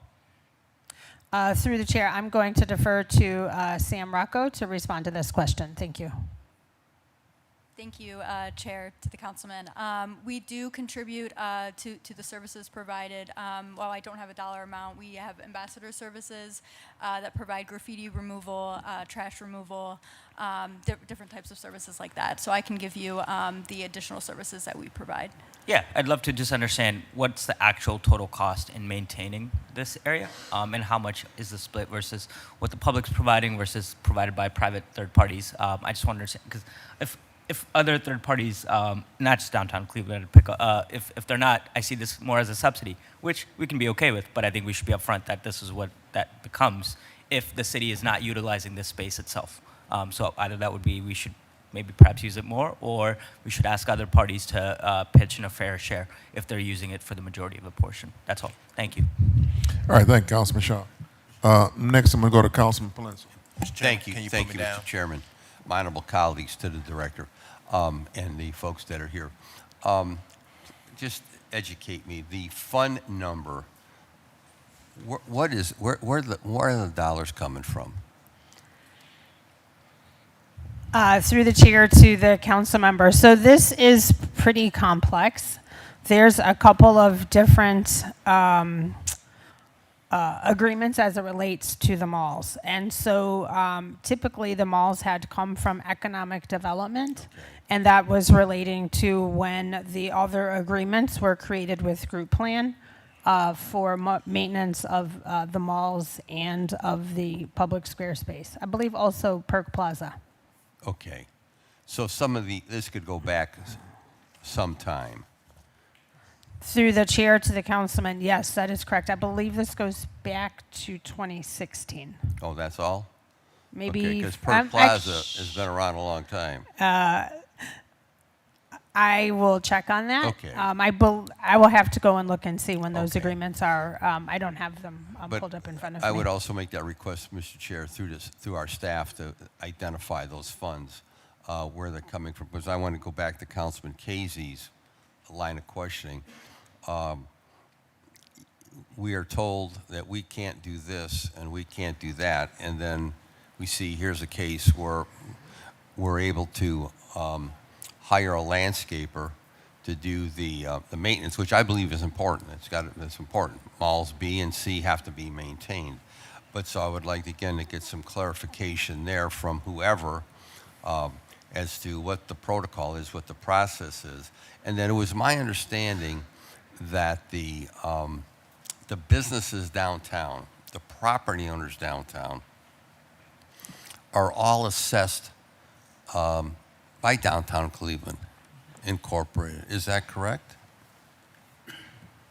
Through the chair to the councilman, that is correct. So in the assessment, that wouldn't cover? Through the chair to the councilman, it covers a portion of it. I will also note that the city is a contributing member to the Special Improvement District. Say that again, I got The city is also a contributing member to the Special Improvement District. Well, that's what I'm saying. We're contributing. Is this on top of what we're contributing? Yes, through the chair. My. Okay. Okay. We just gonna need to get some clarification. Because if we're contributing already for maintenance in the downtown area, and now we're being asked again, I'd like to know, can you tell us what we're contributing now before this $77,000? Through the chair to the councilman, I don't have that number in front of me, but I'm happy to provide that. Mr. Chairman, I would request that to see what we are contributing to Downtown Cleveland Incorporated. Because again, we want to maintain the malls. That's not even an issue. The malls have to be maintained. They're city property and we want them maintained. But we also want things in our neighborhoods maintained. And that's been the growing rub here. We can't get stuff maintained in our neighborhoods. So I'll leave it at that. Thank you, Mr. Chairman. All right, thank you, Councilman Plensick, and thank you for bringing up that point. It's be interesting to figure out how much we are contributing, and all of the downtown folks are how much, and how we determine how much are we charging downtown folks as far as contributing to the downtown upkeep. I'm gonna go to Councilman Jones. Thank you, Mr. Chairman. For the Downtown Cleveland, Inc., how many contracts do we have with you currently, Mr. Chairman? Through the chair to the councilman, I don't have that number in front of me, but I'm happy to provide that.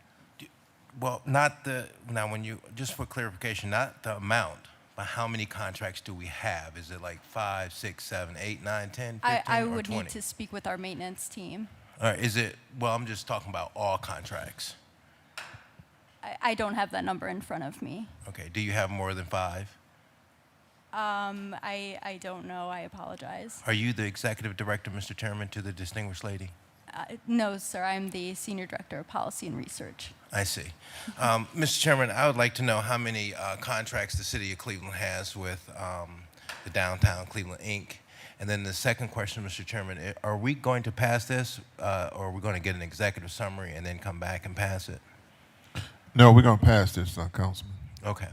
So then, Mr. Chairman, my next question would be, do you have the actual verbiage of the contract for this particular contract that's in front of us, Mr. Chairman, to the director, if you can make that available?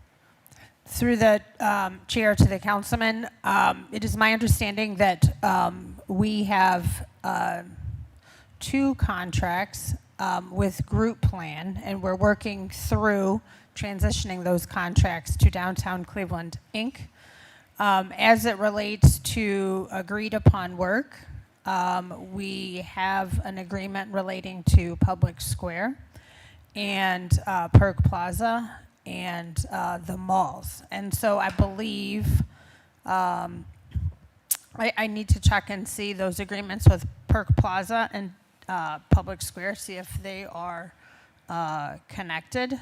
And then I can check on the malls. So as it relates to this afternoon, I'd be more than happy. I apologize that the executive summary was not provided. I'll make sure that I have that completed. I will make sure that I have information on landscaping enhancements that's done in the neighborhoods and in other wards, and how the city has allowed councilmatic dollars to go for that too. And then, Mr. Chairman, if we could get those contracts, that would be great. Give me a chance to take a look at them. And then also, and these are the landscaping contracts that we've had previously, not only this one, but want to take a look at some of the older ones you might have.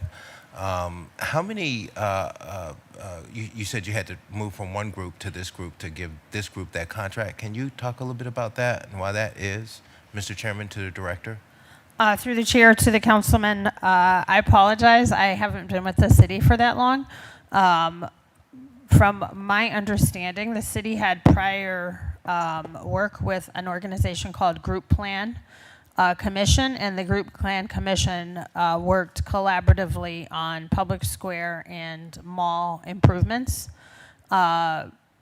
Group Plan Commission dissolved. I'm not sure what caused that to happen. It evolved into Downtown Cleveland, Inc., which I believe was previously called Downtown Cleveland Alliance. So there's just been kind of this transition into what this group is right now as Downtown Cleveland, Inc. But I can't share any details around Group Plan Commission and how it changed. I wasn't with the city at that time.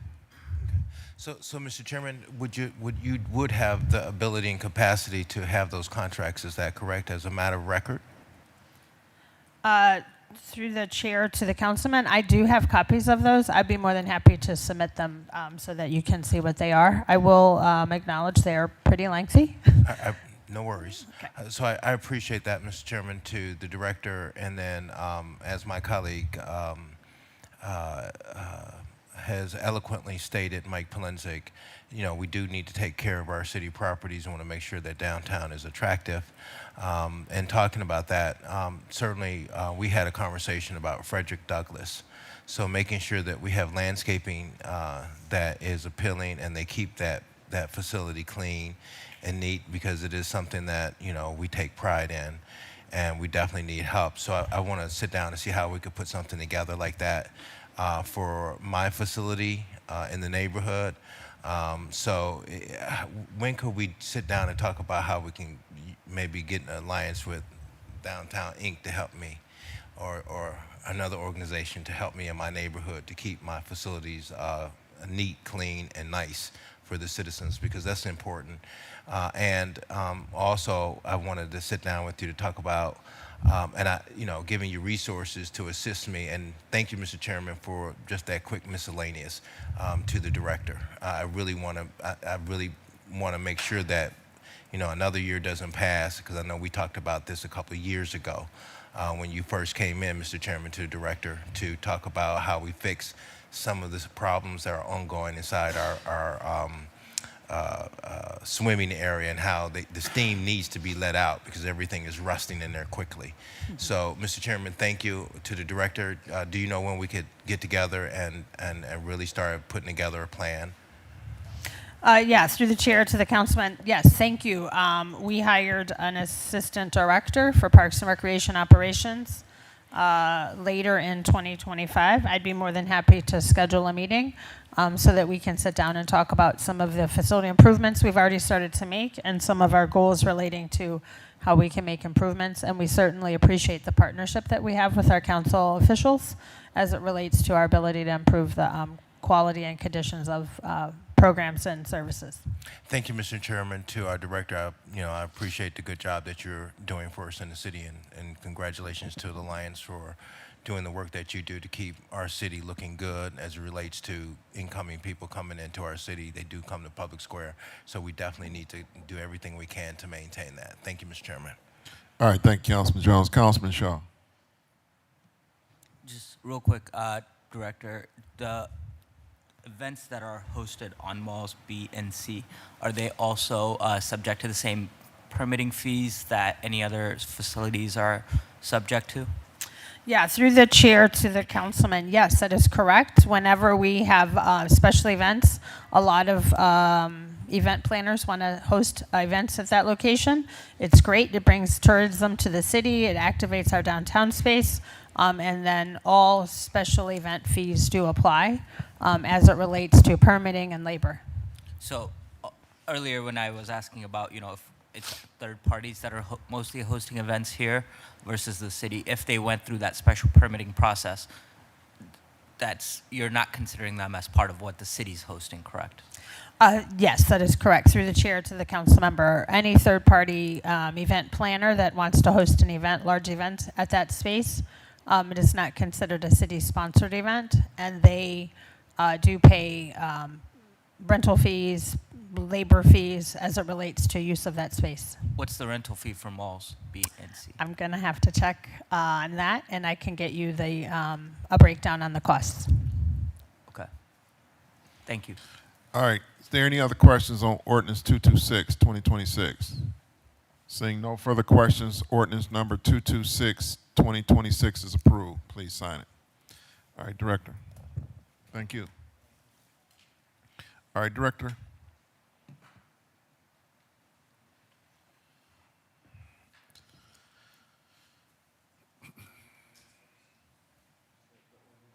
Yeah, let's do the ordinance first. I hope it don't take another hour for to do one ordinance.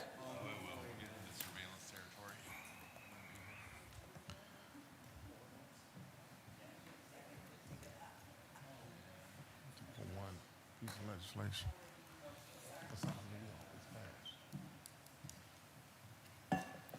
All right, ordinance number 353, 2026 by council members.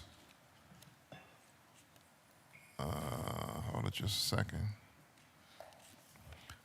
By council members Bishop, Santana, and Griffin. This is a departmental request. It's an emergency ordinance giving the consent to the city of Cleveland to the Director of Transportation of the state of Ohio to install a dynamic messaging system, a queue warning system light, a queue detection cameras, and associated infrastructure at various locations along IR 90 and SR State Route 176 in the city of Cleveland, accepting gifts and grants, acquiring, accepting, and recording necessary rights of way, and authorizing agreements.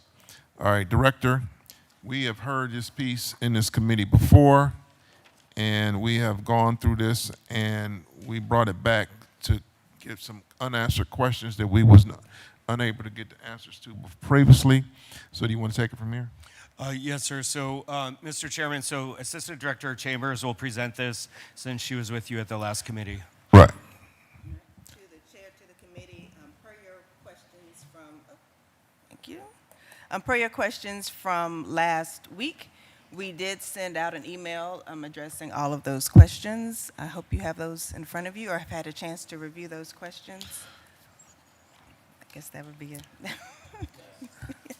Yes, excellent. I'm not exactly sure the questions that we had, so. Okay. Well, they were all addressed and information returned. One item that really stood out to the committee was about the cost. Cost. And per that question, ODOT was able to make a revision to the agreement to be more clear about the cost and how there are no costs to the city for this project. We do have Tony, Toth, that is joining us from ODOT. He's also he's from here. ODOT? Okay. Mhm. He's also Could have here used you to before. address additional questions. But per that response, we do have an amendment to the ordinance. Okay, can you hand me the amendment? Yes. It's for section 6. Did you go over that? Yeah, go over it. You have a copy of it? Mr. Chair, I can propose the amendment now, if if you'd like. Okay, go ahead, Councilman Harsh. So the amendment is for section 6 to strike it in its entirety as presented to us today. So the tablet version would be stricken. Section 6 would be stricken as it's currently written, replaced with the following. The new section 6 as reads. Upon implementation of the improvement, and unless otherwise agreed, ODOT shall, at its sole cost, maintain, repair, and replace all newly installed devices related to the dynamic message system and queue warning system. Period. This shall not change any existing agreements regarding the maintenance of IR 90 or SR 176 that may exist between the city and the state of Ohio. Okay, Councilman Harsh has an amendment on the floor. Is there a second? Councilwoman Hudson seconds. All right, is there any discussion? Yes, Mr. Chairman. Councilman Jones. Mr. Chairman, we're saying that ODOT will be responsible in terms of changing of the provision. So has ODOT agreed to that, Mr. Chairman, to the director? Yes, Councilman Jones, that's what we're amending out. So we heard this the last committee, and everybody was concerned about the cost. It was pretty, it was not specified who would maintain this system over the course of time. ODOT was not at the table. Now ODOT is at the table today. So your question is ODOT in agreeing with Section 6 and this amendment? Is that what you're asking, Councilman Jones? Yes, Mr. Chairman, that's correct. Okay, Mr. ODOT. I'm sorry, Mr. ODOT. Tell me it's fine. Yes, this is correct to the best of my knowledge, yes. Okay, all right, Councilman Jones, are you okay with that? Yeah, I'm absolutely great that. I think it's a great amendment, and glad that ODOT is at the table in agreement. No further questions, Mr. Chairman. All right, so we have the amendment on the table. Is there any other discussion on the amendment? Seeing no further discussion, all in favor of the amendment say aye. Aye. All opposed? The ayes have it. All right, is there any other questions on ordinance 353, 2026? Councilman Casey. Thank you, Mr. Chairman. Mr. Chairman, if these questions were answered, I did not make the last committee hearing, so I apologize. Okay. But do these cameras do any type of surveillance at all? Do they do not. Do they capture any type of imaging with license plates or No, they anything do like not. that? Then what exactly are they, Mr. Chairman, to our ODOT representative? It is a system that monitors speeds of the vehicles, and once the speeds decrease, it warns drivers upstream that the speeds have been decreased and that you will need to stop. So if I'm GPSing, right, and I'm following my GPS, and then all of a sudden the GPS, it's blue, but then it becomes red because there's traffic ahead in the GPS, is that what this would do? I'm not sure I exactly follow. So we've all had been on GPS, right? And then all of a sudden you're following your blue line in your highway, but then it becomes red in your GPS because there's traffic. Is that information gathered from what type of information gathering are these cameras doing? It's a different way to gather that information, but it registers this. It picks up the speed. GPS devices pick up a percentage of Bluetooth devices that are on, and that's how that works.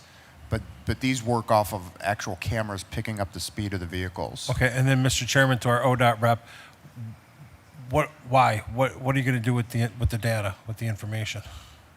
Mr. Chairman, to the councilman, this isn't. We're not collecting data per se. What we are trying to do is prevent rear-end crashes because people driving at high speeds have a very difficult time of figuring out how hard they should hit their brakes when there's a slower speed up ahead. So it helps prevent rear-end crashes at high speeds. And Mr. Chairman, to the ODOT rep, where will these be placed? Mr. Chairman, to the councilman, these are at I-90 westbound going into the curve. and State Route 176 northbound, north of Denison, going towards Steelyard. How many are going in? It's just two systems. 2 systems? Yes. And all this does, Mr. Chairman, because I want to make sure, right? This collects and stores no data, correct? Correct.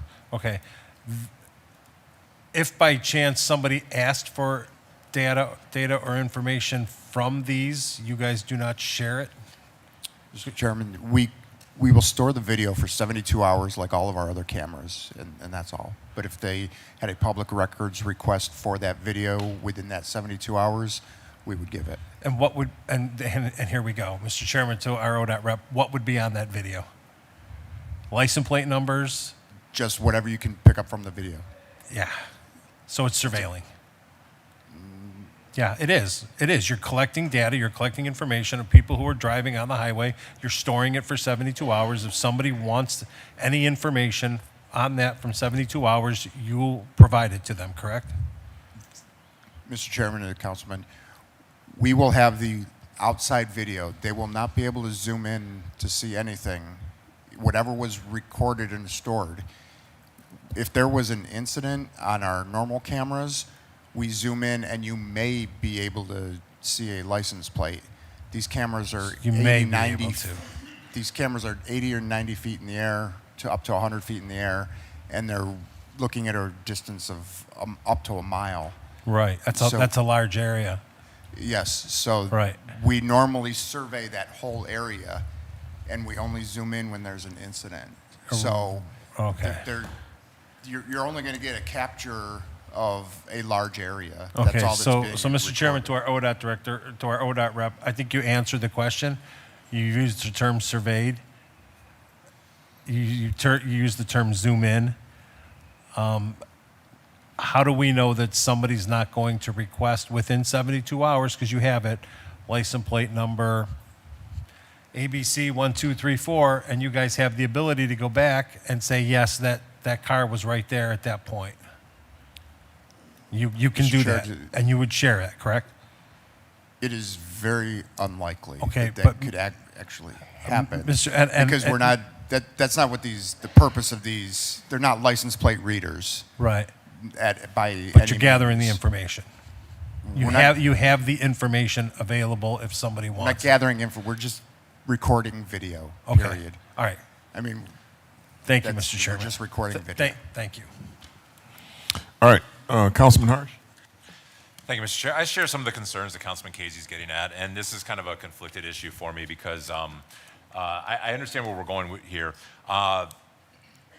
There are very good altruistic uses for traffic data. I'm not proud, but I was recently in Florida, and they have signs on the highway that say, warning, slow traffic ahead, expect a half hour to the next exit. It just gives motorists a heads up that there is a slowing in traffic. And that's good for safety reasons. And I can imagine that if there was an accident on the highway and they wanted to go back to look at some footage to see what happened and caused the accident, that could help a lot of people resolve issues. I understand there's a lot of good, productive uses for this type of technology. But I also know that you can swap out one camera for another, and the next camera can be the LPR. I don't think that the current system they're proposing has the capacity to read license plates in real time. I don't think that's part of the installation, but you just swap out a new camera, or you just put new software on the camera and it suddenly can do that. And I understand some of the concerns that we have. We keep getting put into this spot where we have to think about what's convenient, what's efficient, and what's helpful versus what's a violation of a person's privacy or a person's rights to exist in society without monitoring. And there really isn't a happy space for this to end. I am going to support this, Mr. Chairman, because I believe this is the state of Ohio. These are interstates owned by the state of Ohio, and I think this is a network they're setting up across the state to help with traffic information and conveying that information to motorists. I would rather motorists get information about traffic conditions from a sign they're driving under than being on their phone. I also have Google Streets on my phone that I check every morning before I leave the house. Google gathers information from Google users who have their location devices on to give real-time information on how bad traffic is. I check that before I leave the house, but other people check that while they're in the car driving. And we'd rather they not be on the phone while they're in the car driving. We'd rather them have a sign on the road that says, hey, traffic's going to slow down in front of you here real quick, get ready. So I understand where we're trying to go with this, and I understand the concerns that we have about this. In this particular situation, though, Mr. Chair, I'm going to defer to the state. This is their interstate. They're agreeing to pay for it, which was a big issue for us. We weren't sure who was supposed to be responsible for this moving forward. If a car takes out a pole and knocks one of their signs down, it made it look like the city of Cleveland had to replace that sign. We've now clarified that ODOT will pay for any maintenance that needs to happen with these devices since they're on state property. So I'm fine with that part of it. But I do understand it's very conflicting for us, and I don't think that Councilman Casey's concerns are without merit. I think they're real, and that we can easily convert these into more surveillance type devices. But I will let us handle those issues in the city and let the state handle those issues on the highways. Thank you, Mr. Chair. All right, thank you, Councilman Harsh. Councilman, you're going to have to teach me how to go on Google to figure out before I leave the house. Next, I'm going to go to Councilman Shaw. Thank you, Chair. Chair, all I'd ask is, can we take a vote on this? My colleagues have convinced me I cannot support this. Thank you.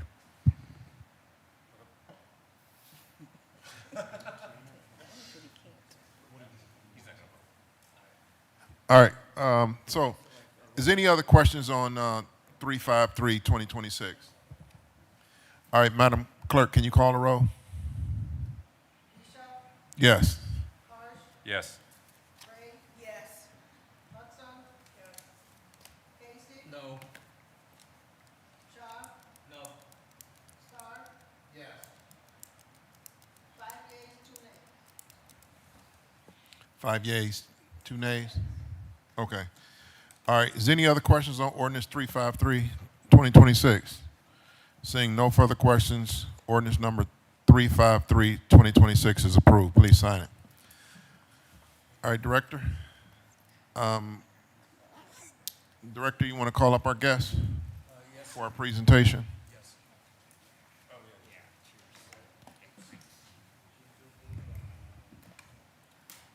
Come on up, guys. Mark, why don't you sit here, and then wherever the guests want to sit. Come on, Mark. Gentlemen, ladies.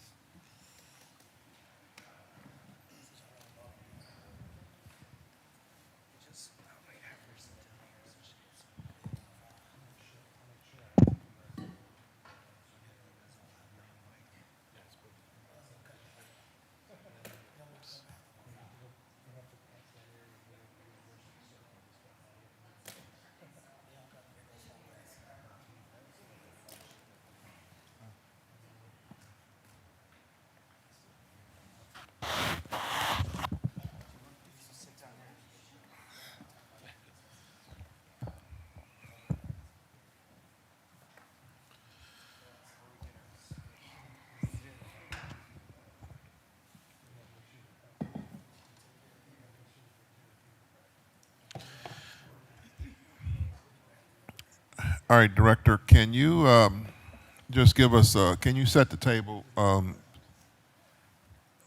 Can you quickly set the table? We have new members here that was not here when we originally heard this piece of legislation from Leopardo. Can you briefly give an explanation about what's going on, what these lovely folks are here to kind of report on and basically give us the rundown?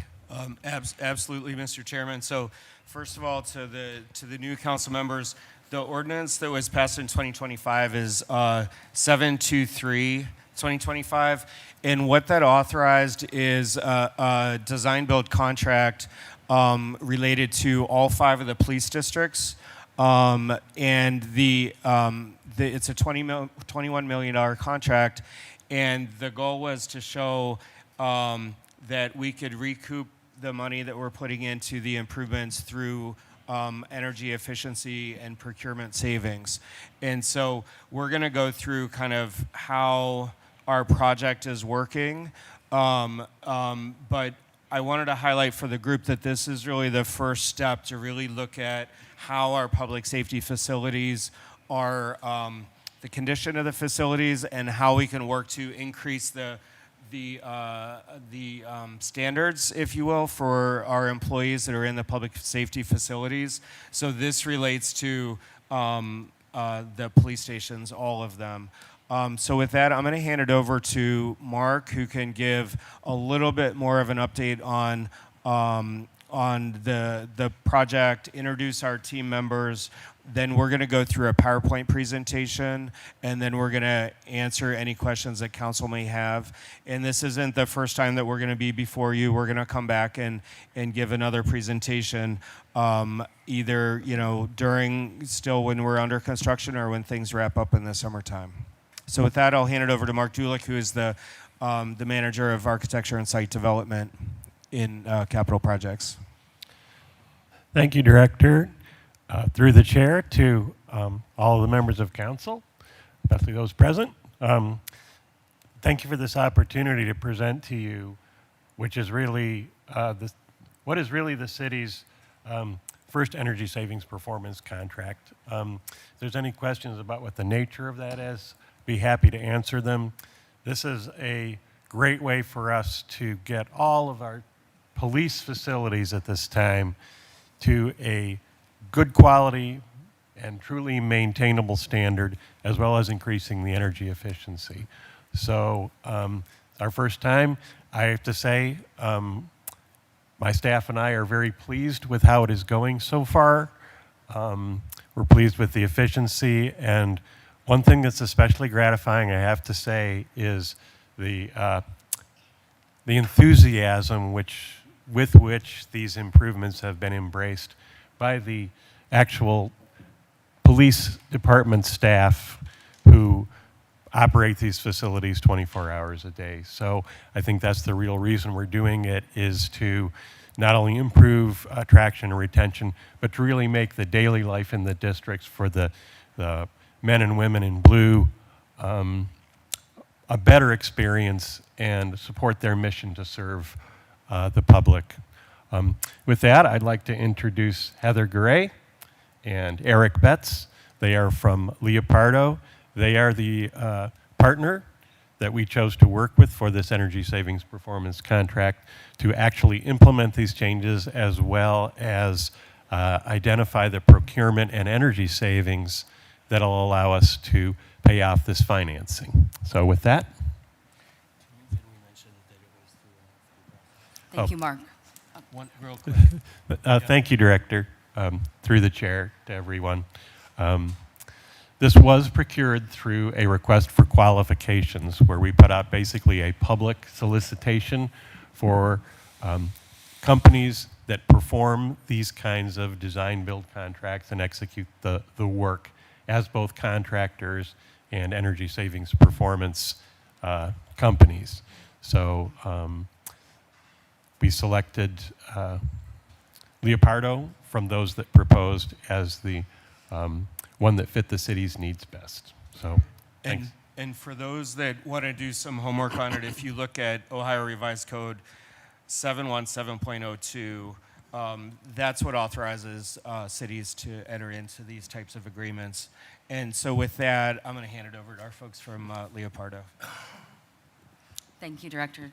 To the chair and through the chair to the council members here today, we thank you for the opportunity to come and present our upgrades for the Q1 feedback on this project. As Director DeRosa mentioned, this was enabled through Ordinance 723-2025 by a unanimous vote through this council.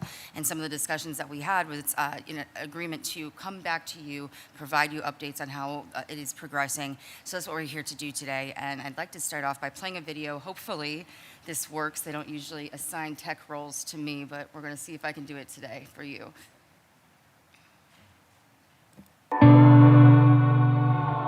A promise was made to the city of Cleveland, and together we are delivering on it. Across districts 1, 4, and 5, new boiler systems were installed in January and carried those buildings throughout the rest of the heating season.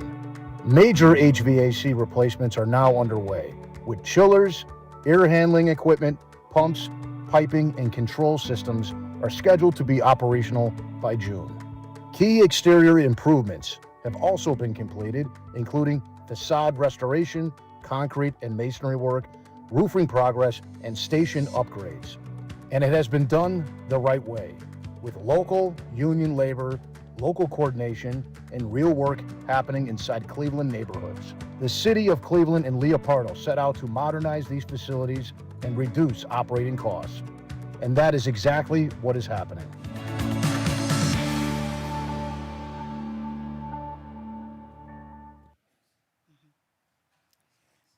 So now we're going to walk you through a little bit more detail about the scope that we're accomplishing through this program. So as we mentioned, 5 of the police stations are being addressed through this program. And Eric, I'm going to turn it over to you to walk through all of the project scope so far on the ground. Absolutely. Thank you, Heather. To the chair and to the council. This is just an overview of where we're at in construction. We're about a third of the way through. We've been able to accomplish a lot with the heating systems this winter, getting them up and running, and we're able to heat on new boiler systems through the end of winter, if it ever ends. In addition, we were able to get tuck pointing and concrete work done at districts 4 and 5, and are currently about done with District 1 as well.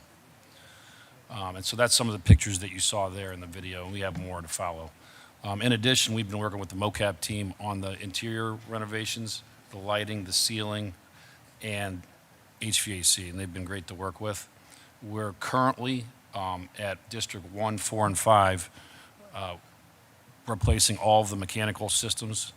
So right now, those districts, as you saw in the video, are having all of the equipment removed, and new equipment will be being installed through May. The goal, obviously, when it gets warmer here, they have heating and cooling available to them, along with new automation systems.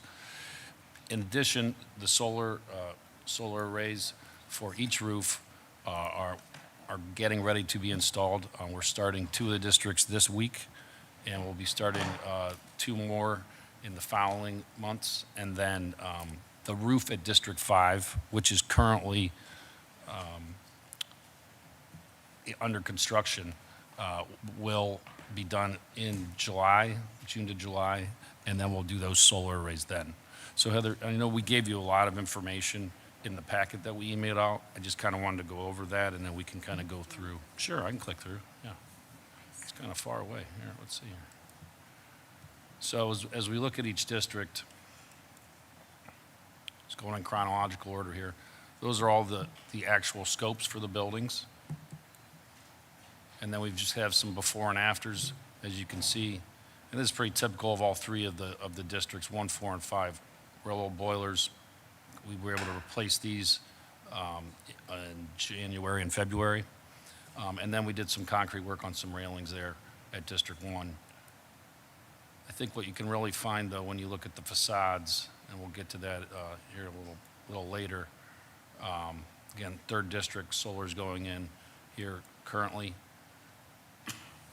When we look at 4, and we really look at the before and afters here, again, the boilers, but then the tuck pointing, and we don't always get to drive by these, but just the conditions it was in, and then the conditions it's in now.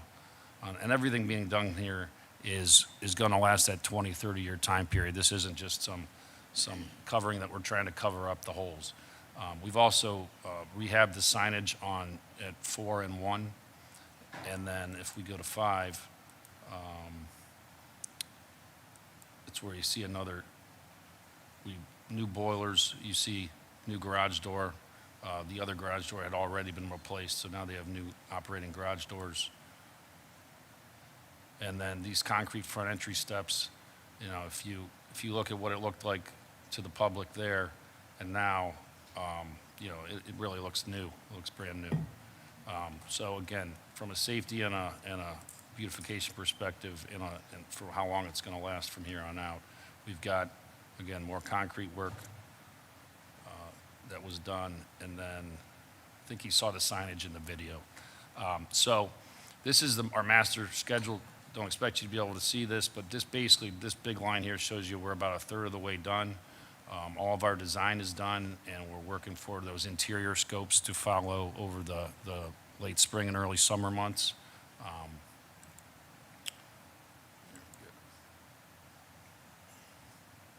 And so again, What we're looking at now is HVAC work all the way through May, early June, and we're starting the ceilings and new lighting in May and June. And then the interior refresh of new flooring, new paint, all the accoutrements for carpentry and stuff like that to make the interior spaces feel more good. Funny story, at District 5, we were talking to the captain there, and we did all this concrete work. And I was like, well, what do you think? And he's like, all the female police, now they want to build a garden out front. And I thought that was really cool. Like, they're actually excited to have a nice looking front to their police district. So that said, well, it's been a little cold. I think they're going to get there once. Yeah. Now Heather's going to talk a little bit about procurement. Can I just say real quick? So just to remind City Council, so while this is an energy efficiency savings contract, we knew that it was important to address quality of life issues for the police staff. So what we were able to do is add things like the entry points, the flooring or the lighting that really have such a major impact on their quality of life, even though lighting, of course, helps with energy efficiency. But we added the things into this so that the police stations, while they're not going to be perfect, they're going to be what we need to attract and retain our employees. And then if this is a successful program, then that really shows us that, hey, this is possible to address all of the buildings at the same time and not have to piecemeal them through yearly capital improvement plan allocations. So with that, why don't we talk a little bit about how these savings are going to come back to the city? Thank you, through the chair to the council. For those of you who weren't on board at the time this was passed, this is, as Director DeRosa passed out, a guaranteed energy savings performance contract. So all of the investments that you've seen here, $21 million worth of investment in the police stations, are funded through the savings that are accomplished through this program. A major component of those savings were our operational procurement technology savings. So we've been working very diligently with the city's procurement team. Thank you to Director White Johnson for all of her assistance and her staff's assistance in getting us the information that we need in order to achieve these savings. I'm going to walk you through some of the initial steps that we've accomplished so far. And when we come back and meet with you for our second quarter update, I think you're going to be really excited about the results that we're going to find. So if you could see here, the progress to date, so we've established a cross-department invoice data extraction and analysis plan. You guys have a lot of purchases, obviously, for a city this size. So we've worked with the team in procurement as well as other departments within the city who manage large spend categories to ensure that we're getting the data in an expedient way, and it's not creating a burden on staff, and that we're able to understand the data and providing the spending transparency so we're making these data-driven decisions. So we've analyzed 2.5 million purchase orders and from different payment reports over the years from 2023 through 2025, and we're continuing to work with the staff on a weekly basis. We've also obtained letters of authorization that are generated through the legal department as well as the different divisions throughout the city so that we can speak to vendors on the city's behalf to provide that information and recommendation for the city to take action with that data. We've also done business reviews of existing vendors and all round one target, so we're approaching this very strategically. Contracts that are up for renewal, contracts that there are issues with, and what could be good savings motivators. We're also doing,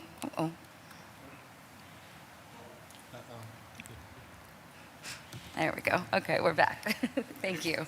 We've also have ongoing coordination with the staff, meeting weekly with the appropriate personnel, doing these contract reviews and bids for when those are appropriate timing, and establishing the RFQ for large purchases procedures. So again, just really grateful for the great cooperation and collaboration of the city's teams. They help us make this very successful and achieve a lot of progress thus far. So some of our big accomplishments to date, we've identified $38,000 in annual savings through consortium optimization of apparel spend.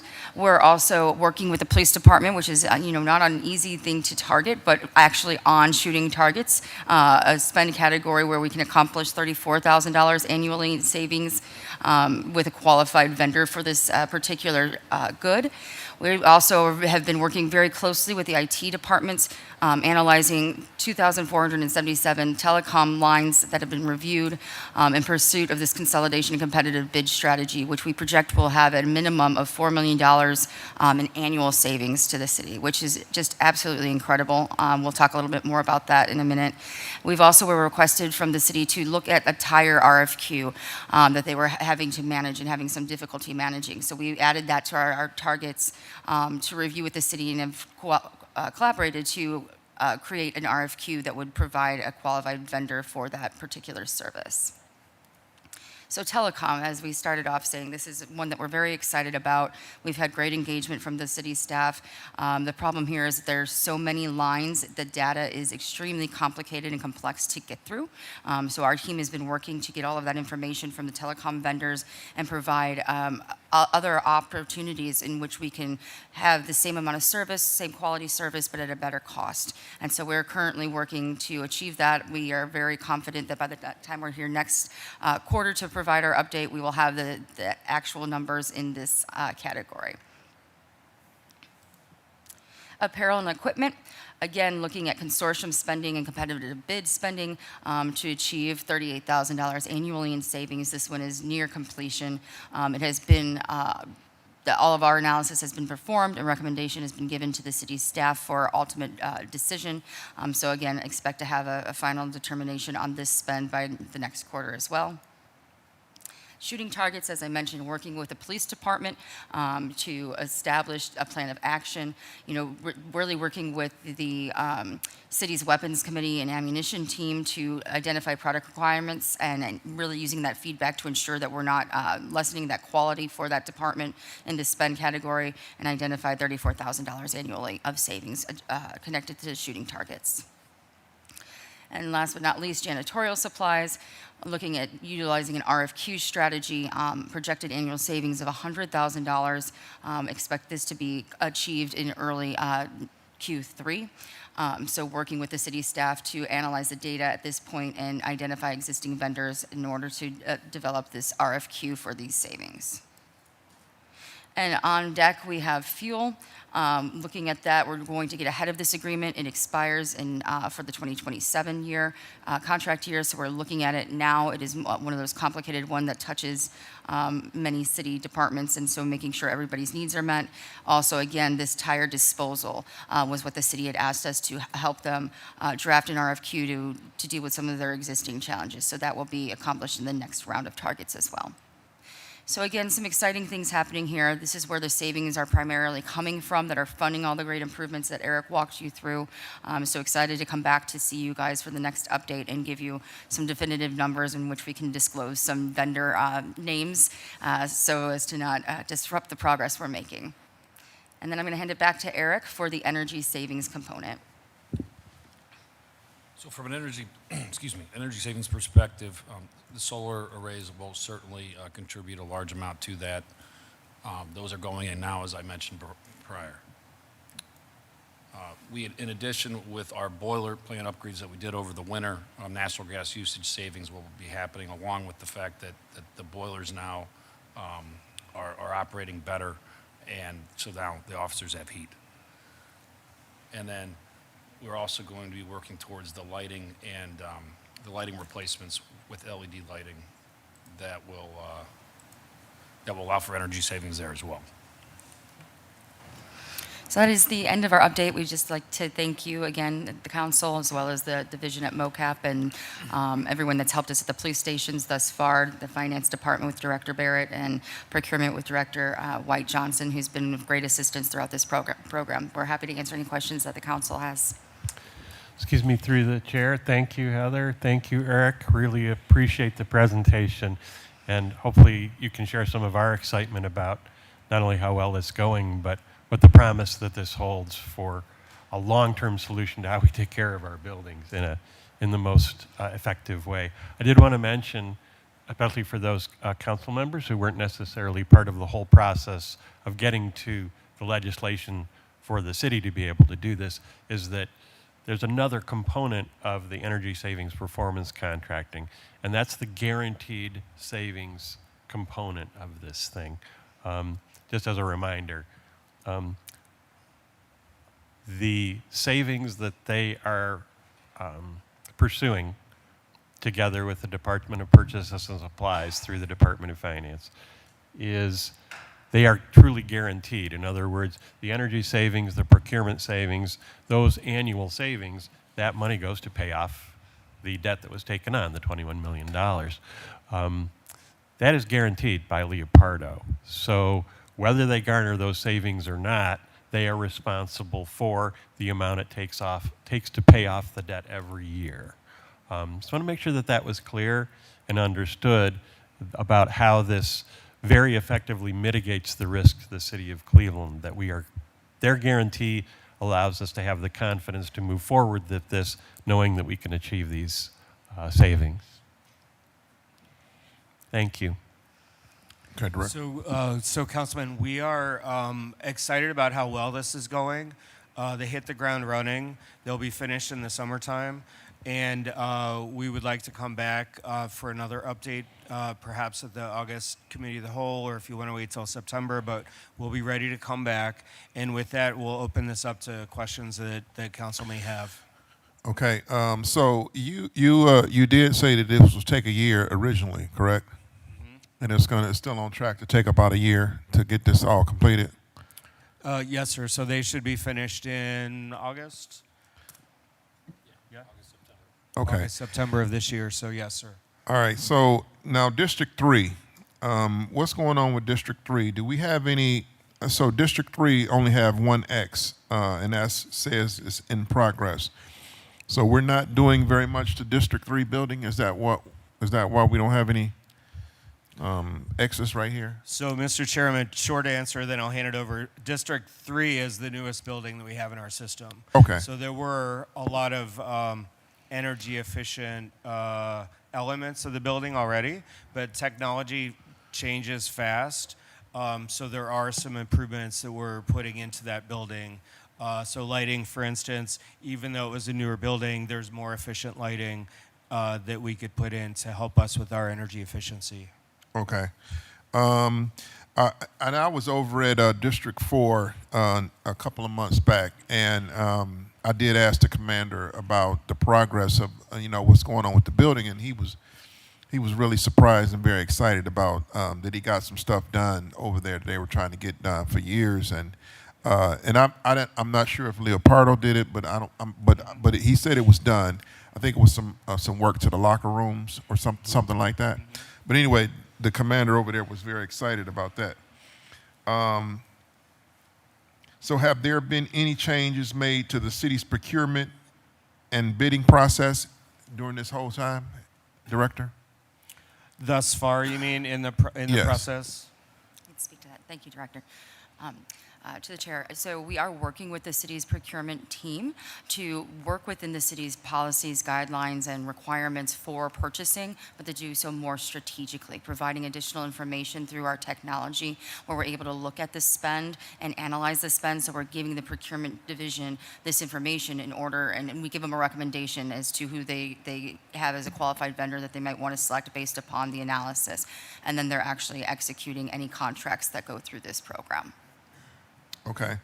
So what has the city spent to date on the contract with Leopardo, including any maintenance contracts, Director? Do you have that? Do you have those figures? So first of all, we don't have maintenance contracts in place yet since we're still working on the actual construction. Do Mark or team, do we have a sense of how much we've paid out thus far to Leopardo? I know we have, I think we had one invoice last year, and we have two that were in process that are probably over two at this point. Yes, I think it was approximately 5.7 million up to this point. Total, 5.7 million total. Roughly. Okay. Okay. Well, I'm glad to hear everything is going very well. We're seeing new stuff at these buildings we've never seen before. So I'm going to open it up for questioning. I'm going to start with Councilman Harsh, and I'm going to come back to Councilwoman Gray. Thank you, Mr. Chair. So I'm glad you guys came in today, and this was a bit of a confusing proposition, I think, when it first came to the table. I think that one thing I highlighted was financed by savings. I think is one of the terms that we're using here, that this is being paid for by the efficiencies that are being realized through the process. And I don't know what page this was on the slide, I think page 18 on the slide, where you break down the telecom versus targets versus tires and all that. Yeah, there you go. And so my question is, first question through the chair, are these the savings that we're talking about that finance the renovations? Yes, through the chair to the councilman. That's absolutely correct. So this is part of the savings that are within the guaranteed savings amount. So this was financed through the Ohio Revised Code 717.02, which allows for essentially an equipment lease, non-taxable equipment lease. I'm sorry, equipment what? Equipment lease. Need? Lease. Lease. So it's not a traditional GO bond financing. It is specifically allowed for in the statute, which allows you to use the savings as the repayment source, the guaranteed savings through this program. So some of the ones that we're highlighting here are savings that we've identified through procurement technology solutions. Once the construction period is absolutely complete, we'll have better numbers on the actual energy savings, components, things like with the lighting, as we've mentioned, with the solar that we're implementing through here. We'll have those additional savings combined that will have to match the guaranteed annual savings amount that we provided within the contract. So through the chair, is the process, because obviously the workers out there need to get paid. They can't wait for savings to get paid, and the materials need to be bought up front. Is the process that Leopold pays for these things up front and then gets reimbursed by the city afterwards, or that the city pays up front and then the city gets their money back from the savings that Leopold realizes through the process? So it's the latter. So if you think of this in a more traditional construction sense. Leopardo, I'm sorry. Leopardo, yes. Leopardo. So we essentially pay for their construction work as they complete it based upon pay applications that documents the work that they've done. So Right. they invoice us on a regular basis for maybe if they ordered a boiler, and or they completed the tuck pointing. So, okay. Yes. So through the chair, there's really no savings up front because the work costs X amount, labor costs X amount, materials cost X amount. We're using the same materials and labor, union labor, good work. But the savings that are created by the renovations then end up backfilling the amount that we spent on the renovations themselves. Yes, and that's what the section 717.02 of the Ohio Revised Code allows for. Correct. think- And I through think the chair, if I may expound on that a little bit. It's also during this construction period, so it's financed through the lease purchase agreement that we discussed. Yeah. During this construction period, there are no payments on the financing. So you get that whole construction period to accrue the savings so that you have savings within that designated fund prior to any debt service payments coming due. So we're currently within that construction period. As Eric mentioned, we should be wrapping construction in August or September of this year. And so that's the way the debt schedule will be set out. They'll be accruing all of these savings throughout that time frame before the finance department has to issue the financial debt service payment. Okay, and so by that time, then the savings, so by that time we should have extra money because we're not spending it on. But I guess that just leads me to this question through the chair. It seems like the largest savings are from telecom. I mean, 38,000 in essentially uniforms, 34,000 in targets. That's not even one officer's salary. I mean, that's about 64. It's the 4 million in telecom savings. I'm kind of like trying to figure out how that plays into the energy efficiency component. I understand that we can get raked over the coals by telecom, and if you figured out how to make our phone bill cheaper, you could save us $4 million a year, and that makes sense. I get that, but how does that play into the energy efficiency? And that's just one piece of this puzzle. So there was also, Eric showed you the slides that related to energy efficiency. These all relate to procurement. Correct, and through the chair. So if I may, as I said, during the construction period, we're not calculating those energy savings just yet. We will be once all of those, the solar, the lighting, all of that will be implemented. So you will see in the future what those specific savings come to. As far as the telecom savings, the other procurement savings, Ohio's legislation is incredibly flexible.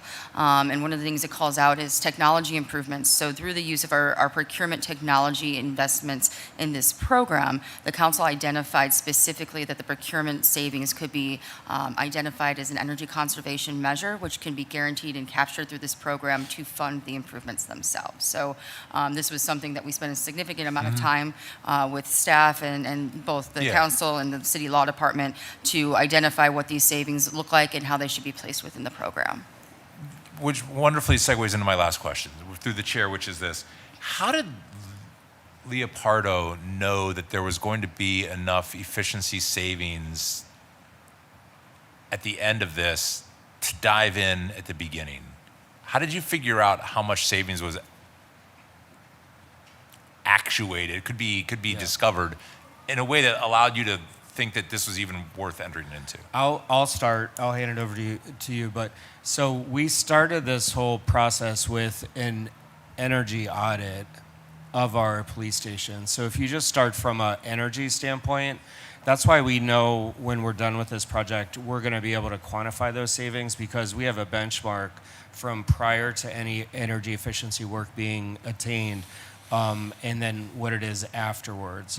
Now, that's part of the puzzle. As far as procurement, I know that they spent time with us before we came to City Council table to do an analysis of our ecosystem related to police to determine if there's enough savings for them to give us that guarantee. So maybe you could speak a little bit about how you dug into our current police ecosystem. Sure. So as we said, we were able to have access to some of the data, some of the reports for your vendor spend. We do this with other communities and have identified this to be a challenge almost everywhere we go. And part of that problem is that the technology that is used to process payments, to do all of the things that you need to run a city is your ERP system. It's not a procurement technology. And so we have developed this technology to give us this information, give us visibility to what municipal spend is, and help us to provide strategies in which you can procure more effectively. So we had a pretty good idea based upon the spend and very high-level review of your vendor spend reports that we could be of help here. I will say that we are also very conservative in our numbers. We place safety factors in all of our guaranteed savings, particularly in procurement. We put in higher safety factors because it's more behavioral. And so we do ensure that we're, setting the bar here and guaranteeing here so we're not missing for you or for ourselves. And I will say that based upon what we showed you today, the annual guarantee was $3.7 million. And just in telecom alone, we think we're going to achieve that. So we think that there's going to be significant surplus savings here. And again, the contract took that into consideration, saying if there are surplus savings, this might be something that we want to do again, and we're able to capture those savings for future phase work. So, we recognize this is a good opportunity, and I think this is a very effective way to get some of this work done that MOCAP has been looking to do for some time. Okay. Thank you, Mr. Chair. That was my last question. I will just leave with this. I was very skeptical of this at the beginning. We're chipping away at some of that skepticism, and I'm starting to understand a little bit better about what the goal is to accomplish here, and it seems like it's moving in a good direction. I will tell you that I toured 2nd District. I went on a visit about 2 years ago, and it was depressing. It was a sad state of affairs down there at the 2nd District Police Department. I really understood why it's not a good work environment, and I'm really looking forward to seeing the tour October when everything's wrapped up, and that will be the final, I think, decision about whether or not this is all worth it, combined with the financials when we're all done here of how much we're saving on heating and cooling all these buildings and all of that. So it sounds like we're moving in the right direction, and I thank you all for coming in today. Thank you, Mr. Chair. All right. All right. Thank you, Councilman Harsh.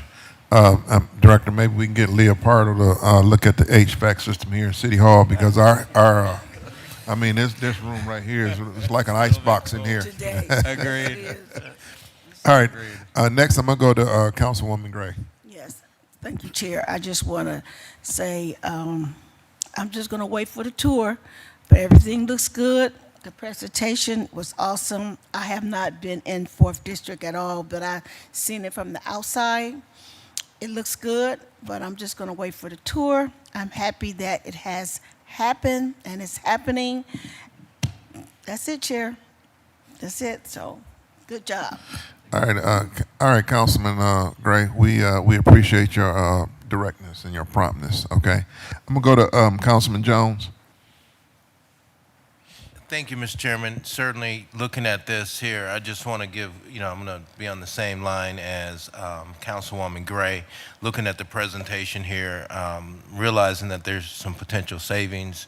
And at the end of the day, Mr. Chairman, to the director, when will we realize those savings? Yeah, Through the chair.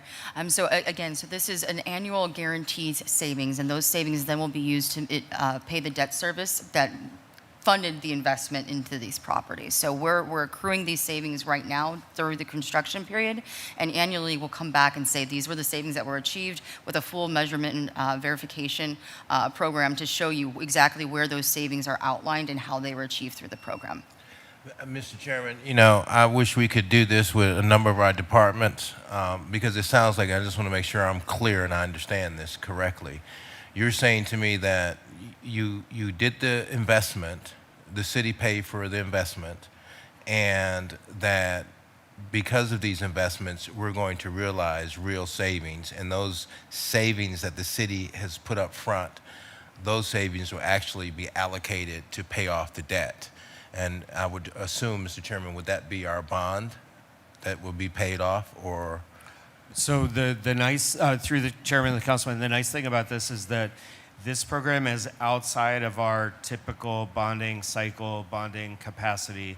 Now, obviously, the finance department was, lockstep with us in this process, and they had to make sure that as a city that even if we have a guarantee, this is the first time that we're doing this, to make sure that we have entered into all the agreements knowing what our capacity to repay the debt would be.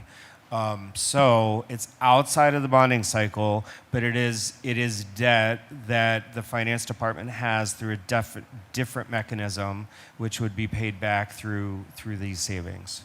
I don't know if that was too much, but that, it's still debt, but it's not through the bonding cycle. It's not through bonds. Well, I would love to, Mr. Chairman, understand because it's probably more than meets the eye here on how we would be saving and what that formula looks like for us to spend a lot of time here at the table to talk about. But I would love to take a look at the nuances of that. And this is, let me ask this question, Mr. Chairman, is this, to the director, is this the first time we've had something like this in the city of Cleveland? Through the chairman, yes. So, and that's one reason why it took so long through many meetings with council, many meetings with finance, procurement, sustainability to get here. But we are hoping that this is successful, and we are hoping that we can replicate it. The reason why the police districts was an attractive test case is because there's 5 buildings. Right, so you have sort of a known quantity. Garages have big doors that open up. Heat, can go out. Firehouses, we have a gazillion of them. So this was a good one to test on 5 buildings. Well, Mr. Chairman, I certainly want to commend you and the administration for this program. It certainly is impressive. I've not seen anything quite like this in my time here in the city. And if we could probably look at some of our recreational facilities, throughout the city of Cleveland. If this is a possibility, I don't know how you would work that out, but there's a lot of need in the city of Cleveland, and we might take up all your time. So, so I'm not sure if you're working with someone else, but I think the city can give you enough work to keep you busy. What I will say is, I want to comment, Mr. Chairman, about the 4th District. Years ago, when the 4th District was being run by then Commander Mike McGrath, who went on to become the chief and then the safety director at some point in the city of Cleveland, we contributed, myself, at the time, Odelia Robinson, and so it goes way back, and to contribute to the 4th District entryway where the customers are handled in their main room. And one of the things is that we need to do something there so that when we're receiving citizens who have been traumatized, that we have a really good room where they can sit down and deal with their issues with a police officer. So how do we fix that intro room, or are we even looking at that in this particular project? Chair, so as part of this is interior renovations for all 1, 2, 4, and 5. Specifically at 4 and also at 1, with that kind of industrial looking entryway. We've been working with the mocap architectural team to not change the structural look of it, but change it and make it more comfortable, make it more hospitable for the public coming in. We're also replacing all of the storefronts at each of those 4 buildings so that they look nicer. At 4, we're replacing the steps right now outside. So if you drive by there, you'll see the steps are torn out. We're putting in new concrete steps. So the goal for the mocap team and also for us is to make not only the police areas look nicer, but also the customer-facing portions looking nicer as well. So I think you'll see an improvement over the next 4 months, and then we can assess that after that. Did you want to see the safety director came to the table? So, Mr. Chairman. If you don't mind, through the chair to Councilman Jones, that's a great question. It's really important that victims that come to any district, in particular District 4, have privacy. As you know, when you go to District 4, they have little areas, areas that are cordoned off, or they have different things there. But when we have something or someone that comes into our division of police and they're traumatized, they're taken to private areas if it's not sufficient privacy in that particular lobby area. I can give you an example. When I was a district commander many moons ago, you and I have been around a long time. When I was a district commander in District 6, which is now District 5, we had a grandmother bring in a couple of her grandkids. They were sexually assaulted. They were young kids. They were sexually assaulted by a relative. The lieutenant that was working actually took them from the lobby area into the captain's office. It was at nighttime to get the privacy that you're talking about in such a traumatic incident. And ultimately, the families were taken care of. The suspect was arrested and so forth. But those are the things I'm talking about. We take the privacy of the victims extremely important. So we do separate them out from others to make sure that they have a level of dignity when we're dealing with them. Mr. Chairman, I want to thank the safety director for his comments. I'm glad to know that this is a part of the whole process, renovating the open area for the public and making sure that when the public comes in, they have that sense of confidentiality of their situation, and it's held in a private way. So that's good to know that that's happening. And so, Mr. Chairman, I'm really impressed with this entire operation here. Look forward. I commend, again, Mr. DeRosa, his team, and the group that's here, bringing the proposition before the city of Cleveland. Thank you for the work that you do. And, Mr. Chairman, I yield to the floor. I have no more further comments. Mr. Chairman. Mr. Chairman, could we have Director speak to how this is helping the morale of the folks that work in these buildings? The chair, and all the council members, it's helping with morale because, again, being a police officer for 35 years here in the city of Cleveland, I work primarily in District 1.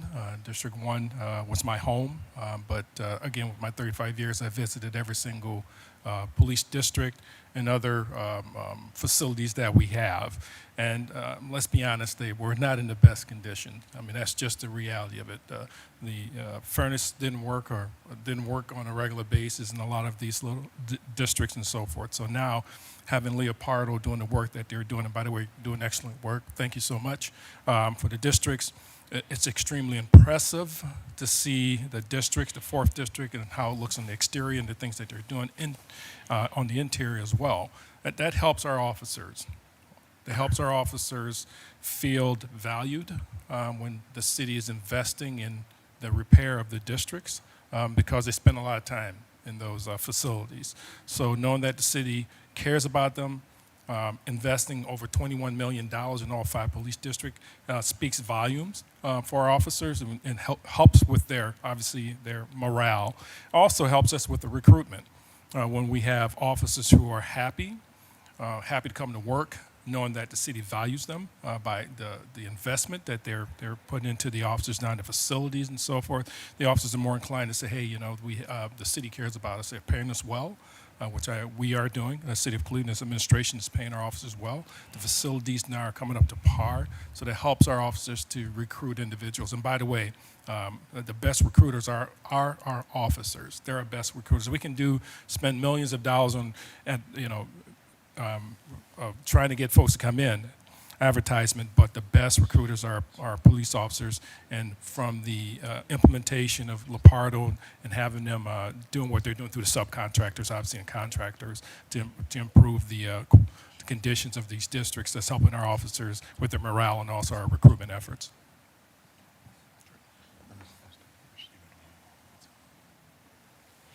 Okay, all right, thank you for that, Director. We do want happy officers. Happy officers can, they can serve our communities a lot better. I'm gonna go to Councilwoman Hudson.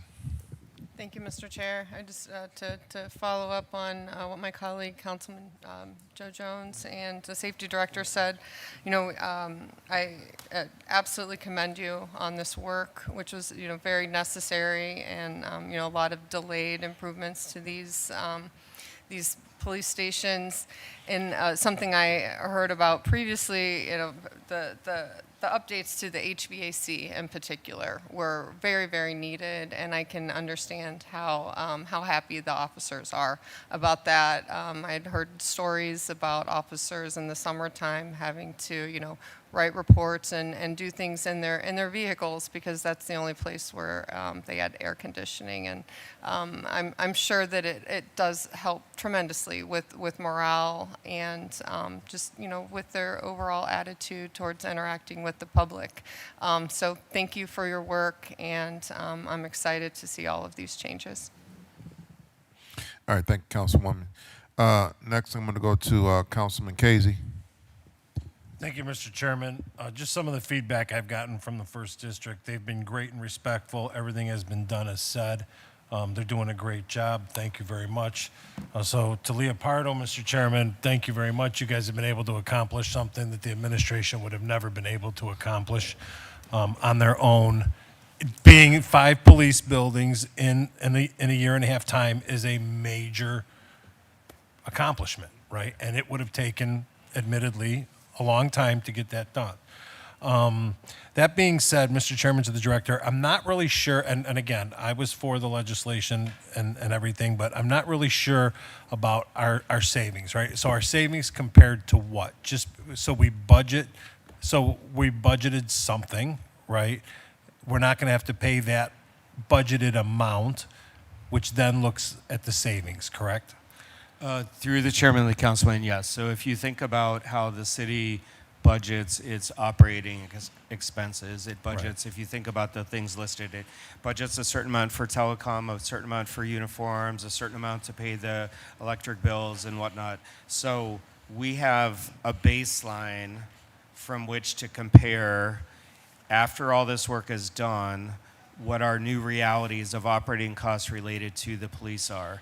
And that delta is what the savings are, which would be used to pay back the debt that was put forth for the $21 million to do these improvements in this short amount of time. And I will say, the other thing, we think about how it's unusual to do all 5 districts at one time, but think about the cost increases by inflation as you piecemeal these buildings out. So it also gave us cost savings just to do them all at one time as well. Mr. Chairman's the Director, and that's why I said it's a good thing that it wasn't unusual, but it wasn't a knock on the administration, right? It was almost a godsend that somebody was able to come down and be able to upgrade these 5 buildings. But Mr. Chairman, to the Director, tell me how does something like redoing the stairs, right? How is that a cost savings to us? So through the chairman of the councilman, so we knew that we wouldn't really hit the mark if we only did things that gave us an energy efficiency, in the buildings. We knew that there were some quality of life components of the buildings that if we didn't address them during this process, that we would really be missing the mark for what was expected. So the budget grew, if you will, from just those items that could produce an energy efficiency into something that included the quality of life issues, like having steps that are not welcoming or not compliant. And so then that increased some cost, but this team at Leopardo did the analysis to see that we could include them and still be covered in the efficiencies through procurement and energy. Okay. And then, Mr. Chairman, to the director, with the influx and the unstableness of electricity and energy, how are you figuring the cost savings in on utilities? Through the chairman of the councilman, that is a good question. I'm going to have to ask the team. As the cost of anything goes up over time, utilities or uniforms, how does that factor in to the equation? Yes, through the chair to the councilman. So all of this is factored into the actual contract. Inflation is built in there, and particularly with the electric energy cost savings, there are standard guidelines which we have to follow in order to calculate the savings and determine what that baseline is, as the director previously mentioned. So when we do the measurement and verification annually, we go back against that baseline through the standards set forth for this type of project, utilizing those calculations to determine where the savings were achieved or if they were missed. And then, Mr. Chairman, to our presentations, I can understand when it comes to things like replacing boilers. The first district, I just saw the pictures, right? The first district hadn't had a boiler or HVAC upgrade in probably since the building was built, right? So I can see that. But when it comes to electricity, with the fluctuating of the market and everything now, I'm just not sure how we can bake in savings when we know that the cost of electricity itself, right, no matter how you're getting it, is so unstable right now. I'm just... Through the chair. So as we showed you today, a good portion of the savings are being achieved through the operational savings through the procurement strategies, right? So when we look at this, it's not a specific, we outline where we believe the savings are going to be, but it's a comprehensive savings guarantee. So we're evaluating every savings stream that's part of the program to evaluate whether or not we made that savings guarantee. So some of the safety factors built in this account for things like, a volatile market. Some of the safety factors measure in exactly, we're going to far exceed the projected savings allocated to procurement, and maybe this year the energy savings for electricity was lower, but comprehensively, that's what we're required to meet and what we have to pay you if there's a shortfall. All right, and then my last question, and I don't see her in the room anymore, but I know that the city aggregates its electricity, and I know that it's for residents and small businesses, but I'm not sure if it's for, if the city police districts that are serviced by First Energy are eligible for our aggregation program or not. That would be her. Yeah, it'd be Director O'Keefe. All right. Yeah, apologies. Yeah. Okay. All right. Thank you, Mr. Chairman. All right, thank you, Councilman Casey. You mean to say that some of our districts are serviced by the illuminating company? Yes, sir. Wow. All right, next I'm going to go to Councilwoman Gray. Yes, thank you, Chair. That's what I was going to ask, just piggybacking off Councilman Casey. I'm not sure, but I think 4th District is First Energy, correct? Do you think it's fifth? Go ahead. Yeah, I think the 5th district. That's 4th District. Is 4th District? Is 4th District First Energy? Because I know along Ramona, Boulevard is all First Energy. So that was my question I was going to ask. Are the different, we have different utilities service for all districts? Casey, I'm sorry, should I direct it to the chair of utilities? Is Fourth District First Energy? The only district that is not serviced by Cleveland Public Power is the first district. It's First District, okay. Every other district has the ability to have Cleveland Public Power, whether they do or don't. Director, I'm sure that Director Drummond will let us know before 2 o'clock today. Okay, that was my question, because along Ramona Boulevard is First Energy per se, and I was just wondering because of the upgrade, and you have solar, Chair, to the team, because you have solar. You said you're going to implement the solar, you're going to install the solar, and I know solar normally in the beginning was dealing with First Energy. That's why I kind of allude to the question, was that First Energy in that area? So no one knows right now. We'll get that answer later. Okay. Through the chairman, the councilwoman, I believe as Councilman Casey says, it's just the first district. It's just First District, But, okay. but we will confirm that and let council know. Okay, all right. And through the chair to the council people, I believe some of the districts, for backup or security purposes, actually have service from both. Okay. And that was an intentional decision. So the primary service is from CPP wherever possible. And some of the districts, I don't remember which ones offhand, have First Energy available also in the event that there's a power outage, and it can automatically switch over just in an emergency. Okay, all right, well, good answer, good answer. And also, I just want to just make this comment to Director of Public Safety. Since the morale is high and is better because of the beautification of the environment of all your districts, would that help with the consent decree? Just asking. I'm just throwing it out there, that's all. Is that, because that in the decree, that's something that because of the relationship and what's been going on, to a certain degree of all the things that have happened over the years of morale, per se. But since we have a new beautification of the district now, and the morale is high,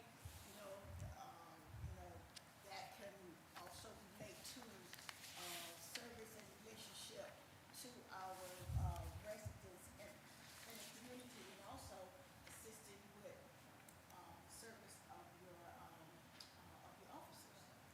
Through the chair, Councilwoman, yes, I believe that, yes, what's going on with the buildings are helping, I believe, with morale with the officers, which also helps with recruitment. Recruitment is part, and staffing is part of the consent decree. So yes, so it is helping with that. Yes, and obviously, when you have people in general, but we're talking about officers in particular, who morale are better. Of course, they feel better. I know I would. So I think you have a tendency to treat folks even better when your morale is higher, coupled with the training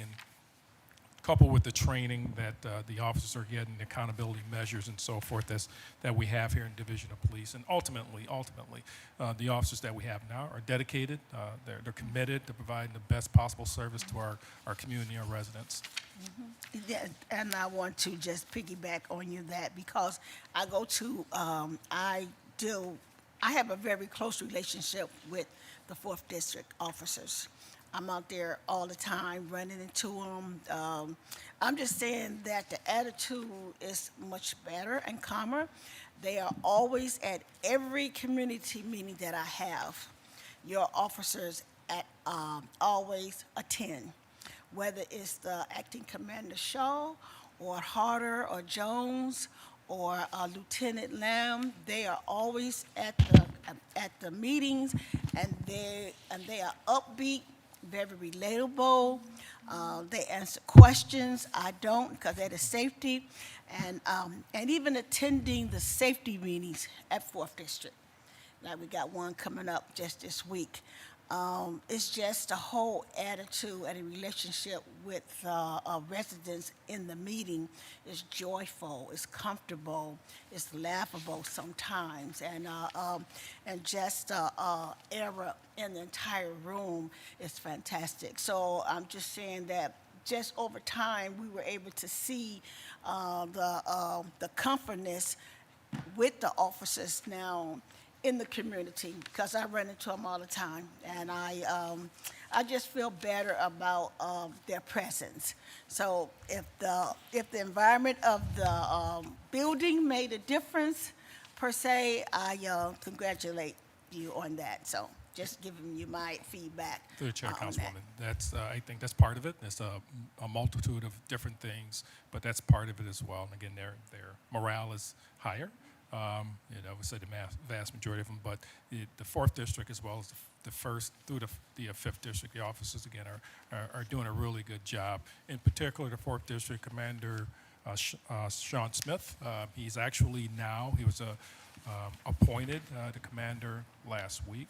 He's actually the commander. Still a process for CPC is involved. They have to make a recommendation, but he was sworn in as the commander of District 4 last week. Just want everyone to know, and the officers are out there doing a fantastic job in providing service to our community. Well, congratulations. I'm definitely going to be at that safety meeting Wednesday. I'm happy and surprised, Councilman Bishop and Joe Jones. I know we had a few prior to what happened with our other Commander Valentino. We weren't sure between the other two which one was going to get that position, but however, the two was explosive. Commander McKish was definitely boots on the ground, dedicated, involved, engaged. I give my kudos to her, but congratulations to Commander Shaw. I would definitely see him this Wednesday at the safety meeting, and to ensure that everyone that be in that safety meeting will congratulate him on that promotion. So, wow, that's fantastic. And he was just at my community meeting last month. And he served so much great information to the residents and stuff. I almost thought he took over my meeting, but anyway, what he shared was those door ring cameras, and that was fantastic for all the residents in the community to be provided for that, and not just a certain section of it per se. But I'm in awe.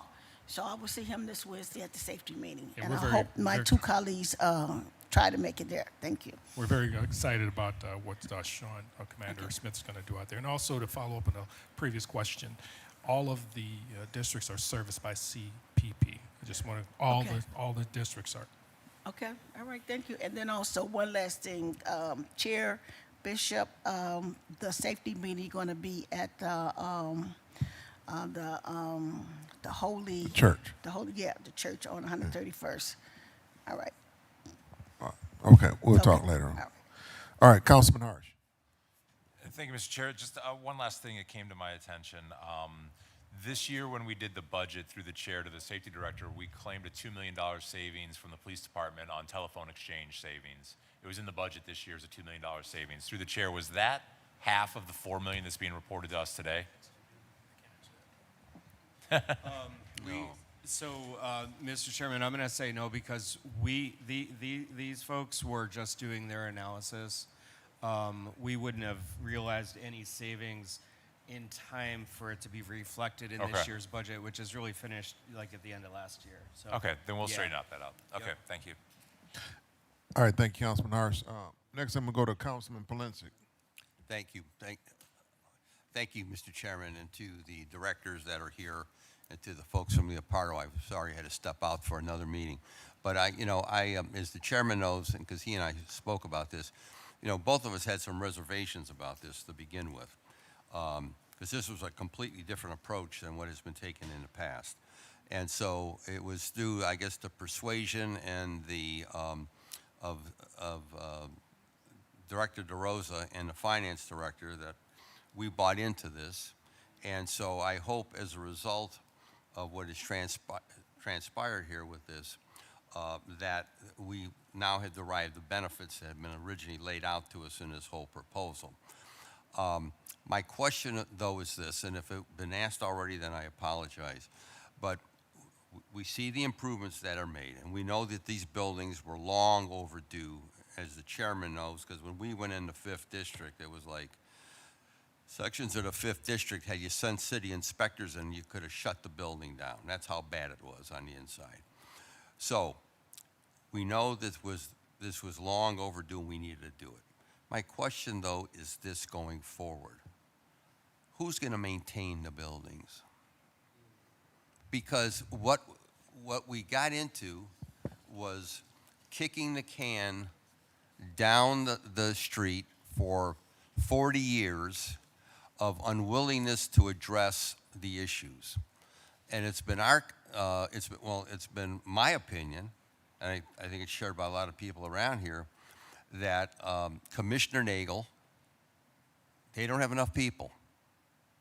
They don't have enough people to maintain city facilities. We have, I'm told, 190 buildings, parks, et cetera, et cetera. I think we have, what, how many plumbers? What, 2 plumbers? 2 plumbers. So we just spent, and we are spending $21 million on 5 buildings. And if we don't have a maintenance program in effect, at some point in the near future, we will be in the same situation again. So I want to say this to the administration, through the chair. There's got to be a game plan, because we're going to get into the next discussion with the firehouses. And some of the firehouses, again, are in deplorable condition. So we got to get back to the future again here. We got to get back to what it was in the day when something was broken, it got fixed.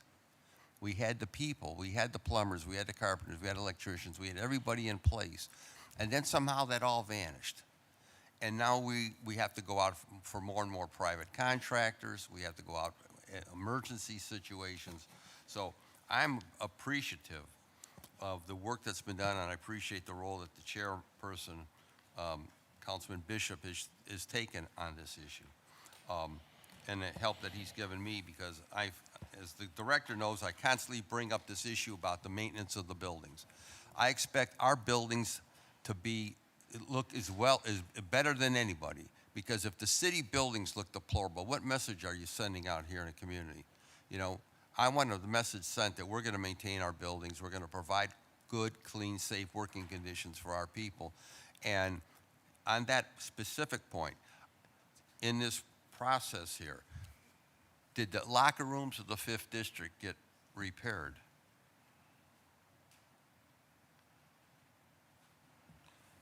To the chair, the interior renovations are going to be happening over the summer. So Okay. yes, that's So what's going on. we don't need 5-gallon pails in there, more catching water. So the goal here is Okay. that we're going to get the roof done first. Okay. That way it's watertight, and then we're going to do the interior so we don't damage the interiors. Because that was an absolute embarrassment Yes. in there. It was deplorable. I don't know how you could expect any officer, especially the female officers, to be in that type of setting. It was a sad, sad situation. So I'm going to be paying a visit, and I'm sure the chairman's going to be paying. Maybe we'll do the tag team again. We'll go out and take a look at these buildings because I want them repaired. And then again, I just hope that somehow, and I hope both of you directors can try to stress this to the administration, that we got to maintain stuff. We just can't let stuff rot and go without maintenance. And it goes on and goes on and goes on, and it never seems to end. And so that's the end result here. And then I'm going to ask Leopardo if you can provide to me a more detailed explanation on the specifics of the round 1 targets, round 2 apparel and equipment, the janitorial supplies, round 1, round 2, fuel, tire disposal. I'm going to ask for a more detailed explanation on that. Not here, but if you can provide that to me. I'd like to know all those other areas outside of the actual physical buildings, those other areas that you addressed, and be more specific so I could see a better understanding as to where those cost savings were, or where you're making recommendations in the future for additional cost savings. We got to be lean and mean here at the table, and I hope, Mr. Chairman, this is the beginning of more public improvements to our safety forces. I'm looking forward to the firehouses, so the director doesn't have to hear me every week lobby him about fixing the firehouses. So we're in the right direction. Again, I want to thank the chair for the leadership that he took and the committee on this issue. Thank you, Mr. Chairman. All right, thank you, Councilman Plinsick. Is there any other comments before we let Leopardo team go? All right, well, thank you to the Leopardo. We really appreciate all your efforts in showing us a way how we can have great buildings throughout our safety forces. And thank you, Director, for your leadership on the acquisition of Leopardo and actually putting all this thing together and get us a path forward to finishing these buildings. And thank you, Director, Safety Director. Okay. All right. Thank you very much. I'm going to call up Public Works next. We're not finished. No, we're not finished. We had a 1 hour piece of legislation that started us off. We're not finished. Where's Councilman Jones? How come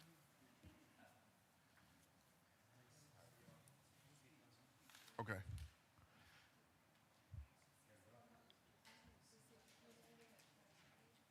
Okay. All right. So we're going to talk about grass and the summer grass program. So, no, ain't no legislation. It's just they're going to give us an update. We're gonna do a shortened session because I know everybody. I know everybody is ready to roll. Okay.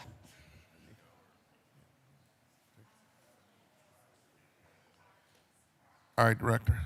Sorry for the wait. I see you had your whole team here.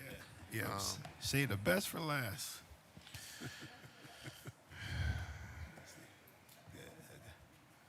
All right. So, Council, we won't take up a lot of time. I know you guys are probably ready to get up and go, but just really quickly. What's that? Okay. Just wanted to give a presentation on vacant properties. You'd asked for this. So here it is. So just really quickly we'll do an introduction. We'll talk about Ordinance 209, staffing vehicles and equipment, how we enact the ordinance, and then some quick stats on it. So based on Ordinance 209, our charge is to abate nuisances. And what is a nuisance? Grass over 8 inches, noxious weed, refuge, and stagnant surface water, according to the ordinance. I do want to stress that this is abatement and it's not landscaping. And although we do our best to try to make it clean, sometimes people want us to make it look like a golf course. This is really enforcement. There's a person did not follow the rules. We are out to enforce a rule, a law. So we're not out there to be landscapers. The way it works is with the ordinance, the first thing that happens is that the Commissioner of Environment, I think this got changed to Building and Housing, but I'm not 100% sure, but somebody outside of my department posted a notification to the city saying that we have the ability, if you don't take care of these nuisances yourself, the city has the right to come onto vacant property and do the maintenance or abate the nuisance according to what this is. So if it's 8-inch grass on a vacant property, or if there's noxious weed, or if there's refuge, we have the right, after 72 hours of you not doing it, we have the right to actually abate that nuisance. Now, it's important for us to say that, and we'll talk about this a little later. We have to inspect every property before we actually abate it, based on what this ordinance says, because we don't have the right to just go on property and just willy-nilly do things. We actually have to have a reason for being out there, and so based on the ordinance, we have to observe this, and after a 72-hour period, then we can go and abate. So typically, once I get a call from either be from one of your offices or through 301, it's been that three-day period is pretty much, or 72-hour period is pretty much expired. But that's the first thing we have to do. Also, according to the ordinance, again, this is the rights that we have, or as far as what the ordinance says that we are able to do. If there's an imminent threat to the public health, and it says the Department of Parks, Recreation, and Properties, or Recreation. I think this has changed, of course, but this is what I saw on the site. So but it's us, Public Works. But we have the right to be able to do that. And based on that, if there is an occupied structure based on the residence first, we're also able to go on property after it's gone through the health department and the building and housing. After it's gone through that group and it's definitely been cited by them, then it gives us the right to actually go and abate the nuisance. Again, we're not landscapers, we're just abating the nuisance. The cost that once a person gets, we do this work, and if it's privately owned, we will send an invoice to the owner of the property. The cost that we charge is 7 cents per square foot. 7 cents per square foot. Now, how we got that number is something that happened years ago. It could be, should be revisited. It might be higher now. But back then when we did this, and I'll be honest with you, this happened probably somewhere back in 2003 or 2004 when we got that number of 7 cents per square foot. But that's the number we came up with, and that's the number we've been using to charge. Again, more on the ordinance. Just wanted to clarify that this is for vacant parcels. So if somebody's living in the property, if it's a property where a house is on and somebody's living in the house, we don't have the authority to exercise this. It has to go through building and housing. They'll have to cite the person in that house, and then we can take action. But if it's a vacant land, or if it's a structure, if it's a structure on the parcel that's vacant, then we have the right by this ordinance to do the work. So it's important, again, I always go back to, and we'll talk about how we want to get into that really quickly, but just our structure, the way it's structured, all this is happening in the director's office. You know, when we had the split, it used to be in park maintenance, it used to be in that division. When we had the split, this work came under the director's office of public works. I have with me, I should introduce everybody at the table, sorry about that. You know, Assistant Director Haley. I have Arenzo Brumfield, who's you see at the workshop right underneath me, and he does administrative support for this group because we don't have a commissioner. So I won't say he's ad hoc commissioner, but he really takes on a lot of those kind of administrative roles to help this organization out. Next to him is Jose Rodriguez, who manages this, if you will. He is the gentleman who is, I guess, touching the people, if you will, and actually doing the work as far as administrative work as well, but not as high level. We want to keep him around this as much as possible. Next to him, we have Tamisha Krisman, who's an administrative manager. And if you ever called into the office, you've probably talked to Tamisha. She does a lot of the things where with our Snyder Blake contract, with the employees, with our system, CityWorks that we use, these are the things that Tamisha has touched on and works on often. And next to her is Mike Ingram. Mike Ingram is, I like to think of him as our field general. He is out on the road pushing the crews, making sure that folks are working and doing what they need to do. So that's that. So that's pretty much a layout of our group. We have 22 full-time employees who are dedicated doing this work and vacant properties. We use 57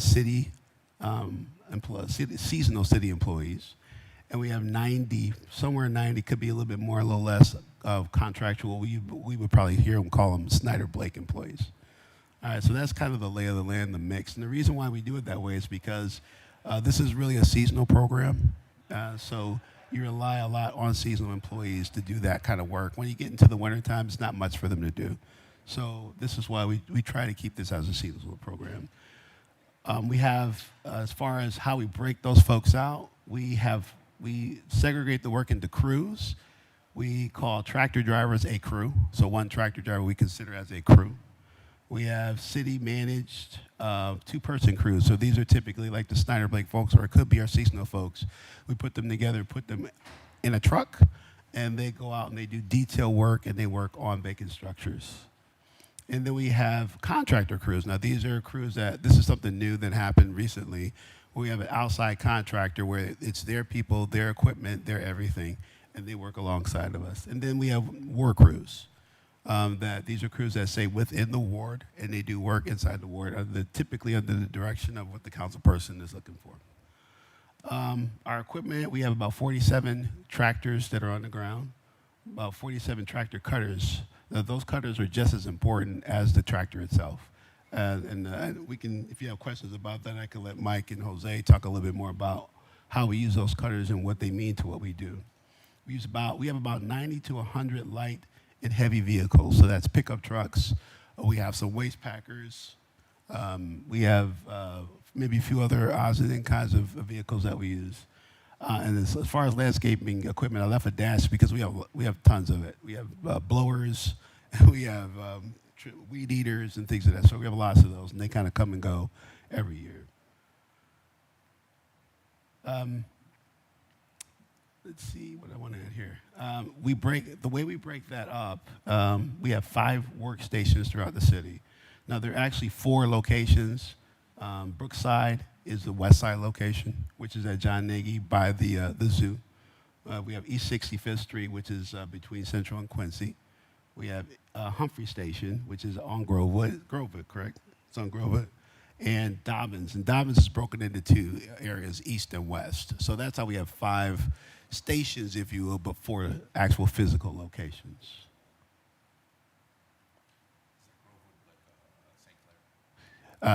It's close to the Lakeshore, like between Lakeshore and Waterloo.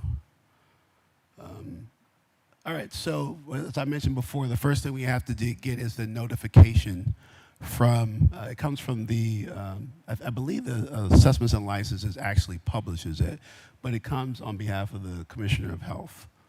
That has to go out, and typically that goes out sometime in March or April, somewhere around that time. I believe it went out. Anybody know when it actually went out this year? The notification through to the public. Nobody, no. What's that? Use the mic. Hit them to make it green. Okay, I'm new at this. It's typically posted in January. Okay, so it's posted in January. But that gives us the right to be able to go on people's private property. Without this notification, we don't have the due process, if you will.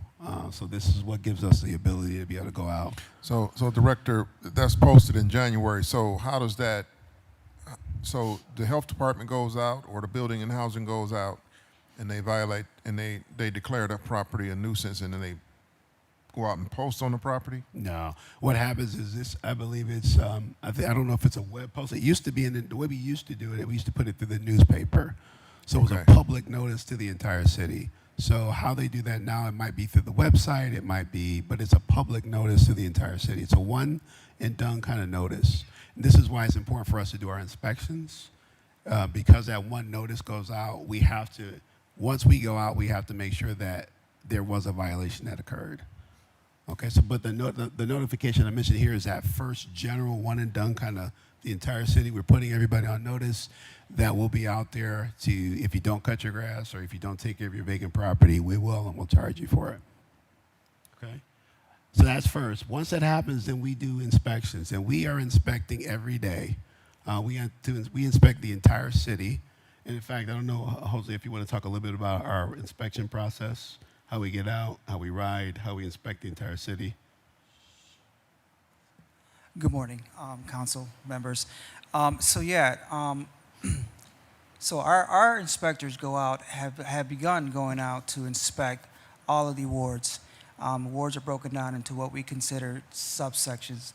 So in every ward, there's 5 inspectors that go out throughout the entire city of Cleveland, inspecting all of the wards. There are over 27,000 vacant lots. That's a lot of property, a lot of territory to cover for 5 of these inspectors to go out. And they go out on a daily basis. They usually leave the stations between 7:30 a.m. to 8 a.m. and they're out and about throughout the entire day, inspecting a lot of lots, a lot of vacant structures as well. And that's done daily between April all the way through the end of the cutting cycles. And so again, that before we can actually go onto a property, we have to do that inspection just to, to know that it was actually 8 inches or there was refuse on the property.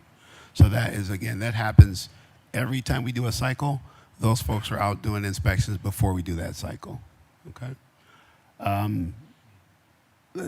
All that work goes into a system that it's CityWorks. That's a work management system that is shared across the city. But we put all the inspections and all the work goes into that system. So when we ask you to do the 311, that 311, we take that and we connect that to whatever work that we're doing. So if a person calls in and says, hey, there's high grass here, what we'll typically try to do is try to put it into our systematic approach. So if they're calling and we know we're going to be there in 2 weeks, we try to put them together. Unless it's something that's really, really egregious, we'll get out there and do it beforehand. But if not, we try to put all of that work into our cycle so we're not doing double work. Okay. Again, that's where the 311 complaints are incorporated into our 7-week cycle. Again, it takes us 7 weeks to get through the entire city.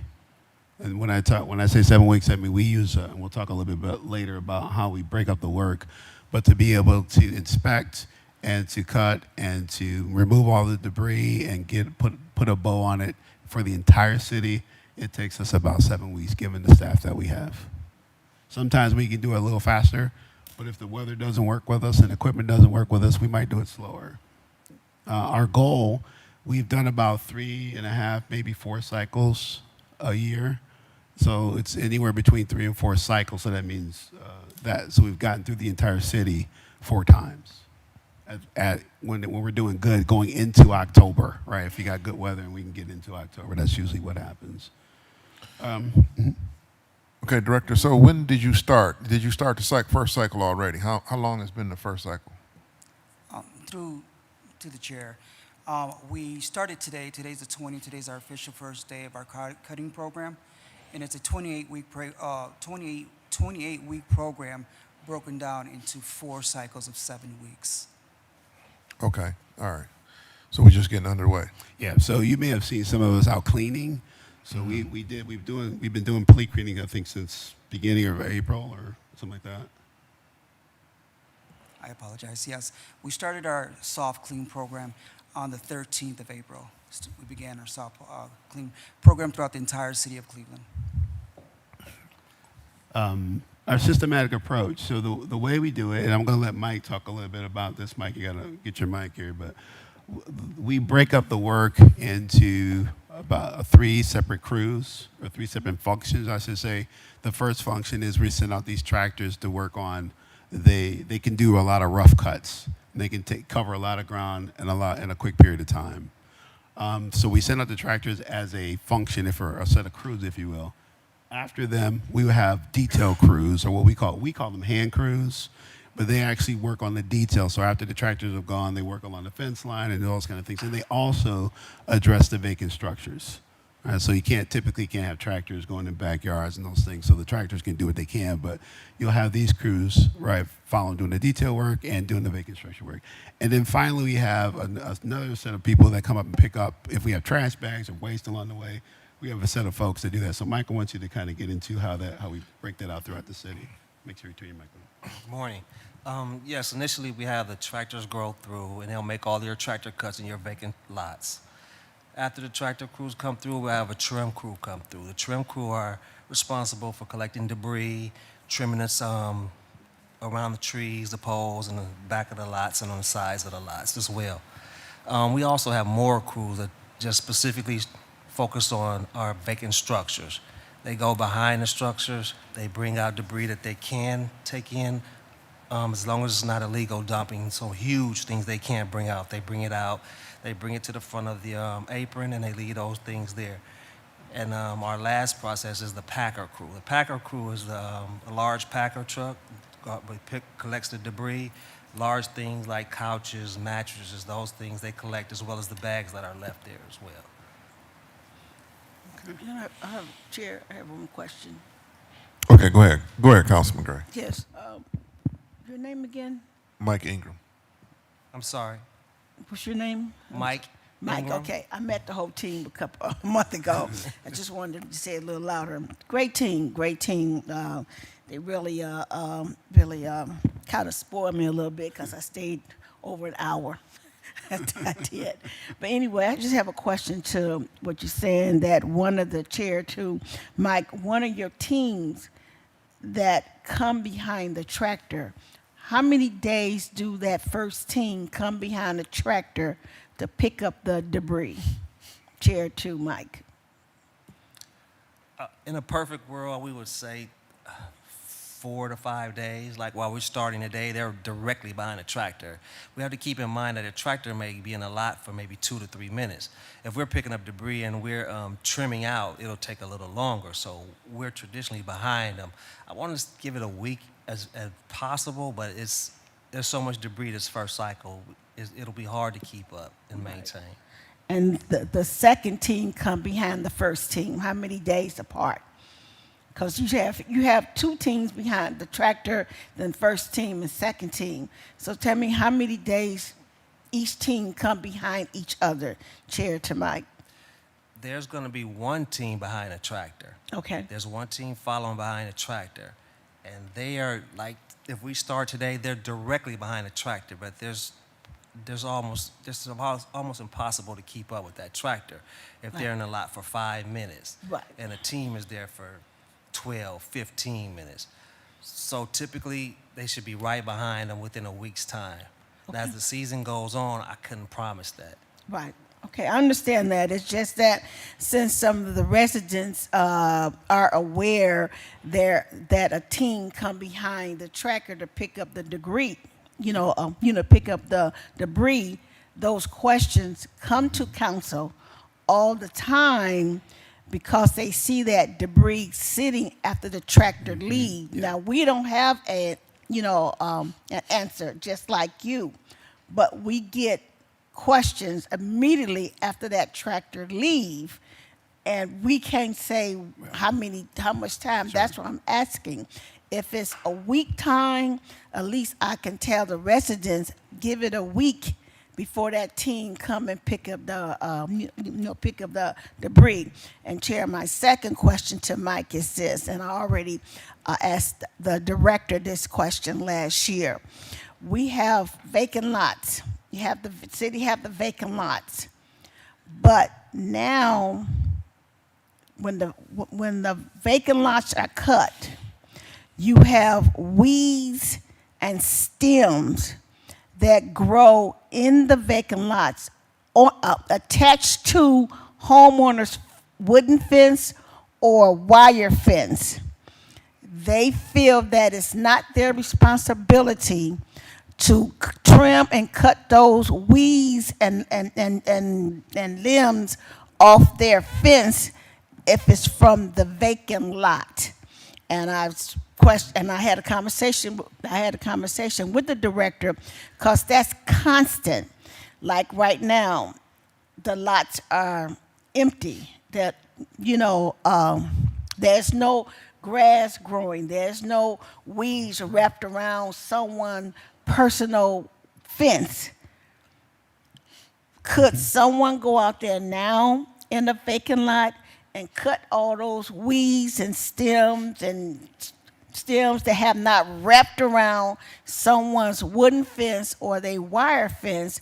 And if not, how can one of the teams come and take care of that? Because homeowners pay a lot of money for their fence, but they feel it's not their responsibility to pay someone else to come and take those weeds and stems that wrapped around their wooden fence or their wire fence, which is not attractive, and they don't want to come out their pocket for that, and they blame the vacant lot, which is owned by the city, that the city is responsible to trim that off their fence, whether it's wood or the wire fence, your chain fence. Yes. So could someone answer that question? Because it is coming. Sure. Through the chair we did talk through the chair to the councilman. Remember, we did talk about this, and in the case where this is a city-owned property, we'll come out. Now, but again, with that, when we actually come out, that will take us some time to be able to. We can come out, but it may take us some time. But the other part of this is if it's a privately owned lot, and that's where we have a challenge, where we believe that whoever owns that lot, even though we came out and cut the grass, those kind of things that person should take care of. Now, in the case of in these cases, we try to do it on a case-by-case scenario because we try to figure out who owns the property. When can we actually get out there? What is the size of what we're talking about? Because in some cases, you've got massive vines. In other cases, it may not be that big of a deal. So we try to do this on a case-by-case, but if it's city-owned property, we'll work with that to try to figure out how we can take care of that. Okay, thank you for the answer, and I hope a lot of the residents are listening because that is a major concern with them. But also, by you not owning a lot and it's a private lot, Chair, to the team, sometimes those private owners have deceased, and there's no next of kin finding them at all. And if you do locate them, they are not coming out there to take care of that lot because they don't want the responsibility of it at all. So how do you manage that, Chair, to the team? So through the chair to the council member, honestly, we have to do it on a case-by-case because, again, depending on the size, sometimes we do projects where we may have to take a couple of days, and we try to do that towards the end of the season. Okay. You know, if we have a drier season and things start to slow down, we can address those better. But if it's a wet season and we have to keep cutting, it's a lot more difficult to get to those larger projects. Okay, all right, okay. One more question. This just came up just the other day. I had someone owned a hoop house, but they also have a couple of lots next to the hoop house that is owned. And then there might be this is a real story. So, and then they own a couple of lots next to the hoop house, but the third lot is owned by the city. Now, I just had to call last week, and I gave them your number to call you. I don't know if he has done that or not. But the third lot is owned by the city. He got charged, the city cut by you having this nuisance. Now I understand what you're saying about if the lots are overgrown, you send out a letter, they should be aware of it, and then you cut their lots. Now, the city lot was cut, but his two lots was cut too next to his hoop house. He has he's non-exempt, but since his lots was cut, his property taxes are now was now billed for the cutting of the city. He's an elder, but that's his hoop house. So, however, he said he doesn't recall getting a notice in the mail prior to the city cutting his two lots. I don't know. We just had a full conversation. He was very patient, understanding, because he did not know the process, how that worked. So I asked him, I told him to call you, call your office, because he wants to start taking care of his hoop house, and he got two lots next to the hoop house. Since he was a non-exempt, I'm not paying taxes at all, now he got taxes on both his lots. And the city land bank said that he cannot proceed with working on his lots because now he owed taxes, and now they also want to buy the third lot as well. So now he's sitting there. So I told him to call you, but pertaining to that. But the county, he got charged, and the taxes is on. He got charged on his property taxes. So I gave him the county number too, and he just need to make phone calls to deal with that with you, with Public Works and the county, on how he's going to manage your property tax. And he was non-exempt prior to that, so he should be calling you to have that conversation. Okay. Through the chair to the councilman, I'll look for his call. All right, Councilwoman. Councilman Casey. Thank you, Mr. Chairman. Mr. Chairman, to the director, I just have one request, and that is when our tractors are out there cutting lawns and they're cutting tree lawns, if at some time they can turn the tractor around to throw the grass toward the lot and not into the street. We're seeing that quite a bit, that if we could just make sure that, unless you want to clean the street up afterwards, and I don't think you want to do that, but if you could just blow the grass the other way and not into the street, it'd be appreciated. Through the chair to the councilman, we'll make every effort. We are trying to coordinate with streets as well to do some street sweeping when that happens, but it's well taken. We'll try to figure this out. All right, thank you. All right, thank you, Councilman Casey. Councilman Jones? Okay, all right. Thank you, Mr. Chairman. There's a couple of things I came here to the table to talk about today, and one of them was after listening to the presentation, I do agree with my colleague. Since we've had Mike Ingram in our neighborhood, I really appreciate the fact that I can reach out to someone and get stuff taken care of. And I appreciate you, Director, but we still have so much need in the neighborhood. One of the concerns that I have, and I hope, and I don't know if anyone here can answer that, is how do we increase the frequency of grass cuts? Because, again, we're still in the same cycle that we've been for the last 15 years at least. Well, I'll just say for the last 8, 9, going on 9 years now. How do we get more cuts in? And I know part of that was to hire on contractors to help with that load. How can you talk about that and how it's working? Yep. That was actually, we're getting to that, but so through the chair to the councilman, the load keeps increasing, the amount of work that we have. If it stayed where it was, we could probably do a lot more cuts, but every year we seem to get more properties. But to that point, we added a contractor that subcontracts other crews. So I think that contractor has about 8 or so crews in addition to what we have to be able to help us with that. But really, to get more frequency, to get more cuts, it is going to take more money. My hope is that working with this contractor, they can figure some things out that they can get through the city faster. But if they do, that means we're going to have to pay them more, right, for every work cut that they do. I think last year our contract was about $70 on average for every lot that they do.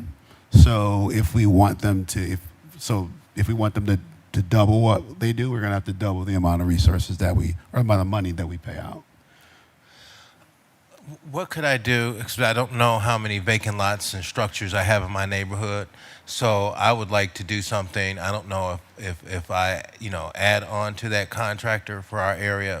One of the things that we have, and again, when I served years ago, I've never had this issue. So this is a appalling situation for us in Ward 1. And the reason why is because these grass get so tall that it makes our entire neighborhood looks bad.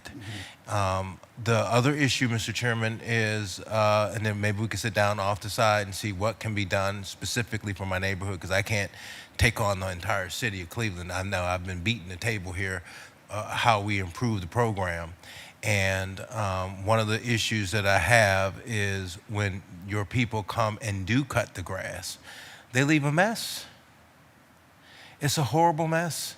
It's like these people who are homeowners who have bought their homes, and some of them at a time when in our neighborhood there was in their deed agreement, don't sell to blacks. And so they are still there. That generation's still there. They take care of their property. There are a lot of elderly people who do a wonderful job keeping their property up, and unfortunately the house next door to them was torn down. And now they got this vacant lot they have to deal with. It's trash and debris everywhere, and they kind of feel disrespected. And so when they get on the phone and they're calling me, they're hammering me to try to do something about these lots year in and year out. It has been stressful for me and the people who work under me to deal with this year in and year out. How do we deal with trying to deal with this issue when you do cut? All right, through the chair to the council, I can address part of that, and then we'll let someone else address the other part. But part of what we're doing to address that, the fact that things are there, the grass is growing, people are worried about it, is that we've gotten those additional contractors to come do the work. So we're trying to address it that way, to have extra crews on top of the ones that we do have. We're looking at the equipment that we have, other ways that we can get more efficient equipment, use it better. There's more training for tractor drivers to make sure that we don't do some of those things that leave the place in a condition that does upset people. And also one thing that I want to make note of is that in 2025, we serviced more than 27,000 parcels. And of that, more than 14,000 of those were land bank, so city owned. But 13,000 plus were actually privately owned. So that's going to affect how quickly we can get to it. So using those contractors, thinking about how we do our equipment, changing up how we deploy our trim crews, how often, in what way, how do they follow those tractors, that's also going to help us to get some efficiencies. So I believe that if we look at 2025 compared to 2024, we did get a little bit better. The cycle got slightly shorter. We're going to work on ways to make that even better for this year. And then I'll see if Jose or Mike have anything they could add to that. So while Jose is that to be, I've heard just probably every council person say the same thing. Even the mayor has said the same thing about the detail work, about the tractors are out there, but it's messy. And so we're making every effort to try to, so we, in our mind, we fix one thing by getting the tractors out there better. But, in doing that, now we have another issue that we got to get to. So that is our focus for this year, to really try to make this, the quality of it better. But Jose, I'll let you. So, to the chair, to the councilman, both the director and Mr. Brumfield has said it correctly. Everything was spot on. That's something that we are, this year, more specifically this year, we have been working really diligently with our tractor operators and with our crews, specifically the way we're training our crews, to be a little bit more detail-oriented, to be able to pay attention to those things. It's more specifically with the contractors that were helping us last year to address these vacant lots. Last year, myself and Mike, we were out in the field doing oversight, managing oversight, going after contractors and making sure that they're not just cutting and shredding and making confetti out in these fields. We have been proactively addressing issues that you have, council member, that you have expressed this today, and that's important. This year, we continue to do the same. The way we addressed our tractor operators this year is a little different, a little significantly different than what we did last year, and that's good. And the way we are currently working with our Snyder Blake folks who are buying into our program and our full-time crew and addressing those specific areas of concerns. And Mr. Chairman, how much, Mr. Chairman, to direct do we spend on the people who are seasonal? And I presume we have our own equipment, our overhead costs that how much would all that be, what they do? And could all of that be converted over into just contracting it all out? Because it seems like the major issue that I see consistently is we just have not been able to get the Snyder group really together to really fundamentally do anything. So through the chair to the councilman, that is exactly the plan that we have to move more of that. But just my experience in city and working in government, this period, you can't, I used to hear old folks say these, you can't cook a frog in a hot pot. You can't cook a frog in a hot pot? Yeah, you can't cook a frog in a hot pot because it jumps right out. I don't know, some people say that's not Put true. a lid on it. Yeah. He can't go nowhere. But the point is, if you shock the system like that, you put too much trust on the contractors. And if you put too much trust on the contractors, they'll start falling back just like the others. So I'm really trying to find that sweet spot where slowly we'll get to the point where we feel like, I agree with you. I don't get the most bang out of my buck out of all of us Snyder Blake crews. We're putting gas and trucks and all that kind of stuff out there to make this work. We have to rent trucks to actually float these crews. So I agree with you, but I don't want to just shock the system and do it, bam, right out the gate. We're doing it slowly.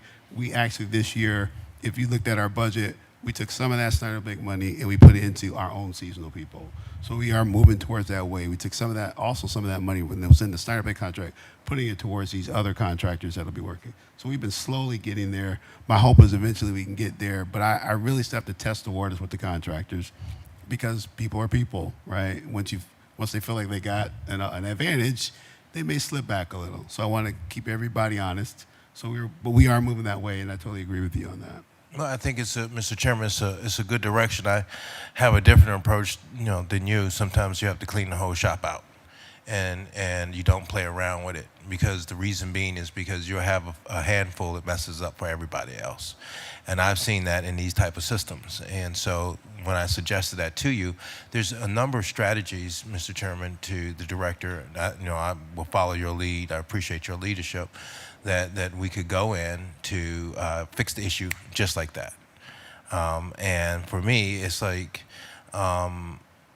we can talk about it offline. I can make some other suggestions, because what you want to do is create a system where you have smaller contractors, of course, and then we call them our acorns, and then we have our oaks.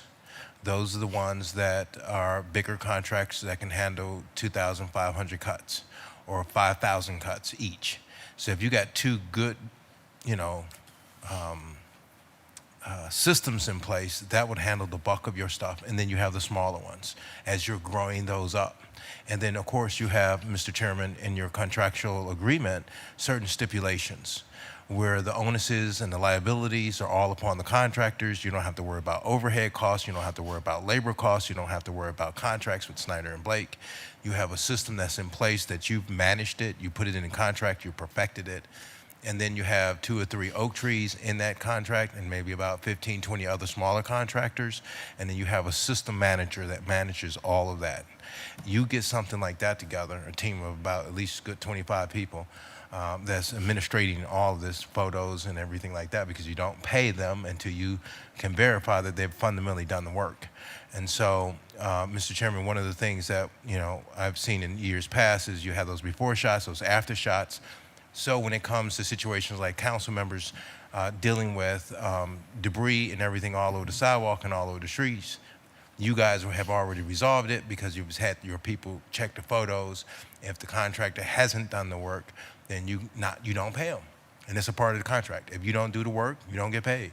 If you don't do the work by a certain space and time, you don't get paid. If you don't show us that you're doing the work, you don't get paid. If the photos don't come in, you don't get paid. And so the contractor, then if that contractor is bad, like you say, they're slacking, they're not performing, then you have in your contract that you can remove that grass cut from them and charge them back for not cutting the grass and give that to the next contractor. So there are systems, Mr. Chairman, that you can put in place in terms of accountability that will hold these contractors accountable. And if you put the program in place, we actually fundamentally start saving the city. And then with that, you'll have a professional cut done, it's taken care of, and though you're at the $70 mark, when you put the bidding price out there, you might even be able to bring those prices down to like $50 a vacant lot. Because vacant lots, believe it or not, are easy to cut in the city of Cleveland, with the exception of those that are has debris on it. But your contractors can cut around that debris, and then your other crew can come in and take care of that debris. So Mr. Chairman, that would be my quick, fast suggestion, and I have more suggestions. Okay, Councilman offline. Jones, I thought you was going to talk about that offline. I am, and thank you, Mr. Chairman. I just wanted to bring it because sometimes I don't get a chance to talk to the director directly. I understand, Councilman And then I Jones. have some more, another property I'm gonna give to you, Mr. Ingram. I think I've sent it over to you already. There's 2 properties on the street that we have some issues with, and so hopefully we can get them taken care of. Thank you, Mr. All right, Chairman. Director, you got any closing comments?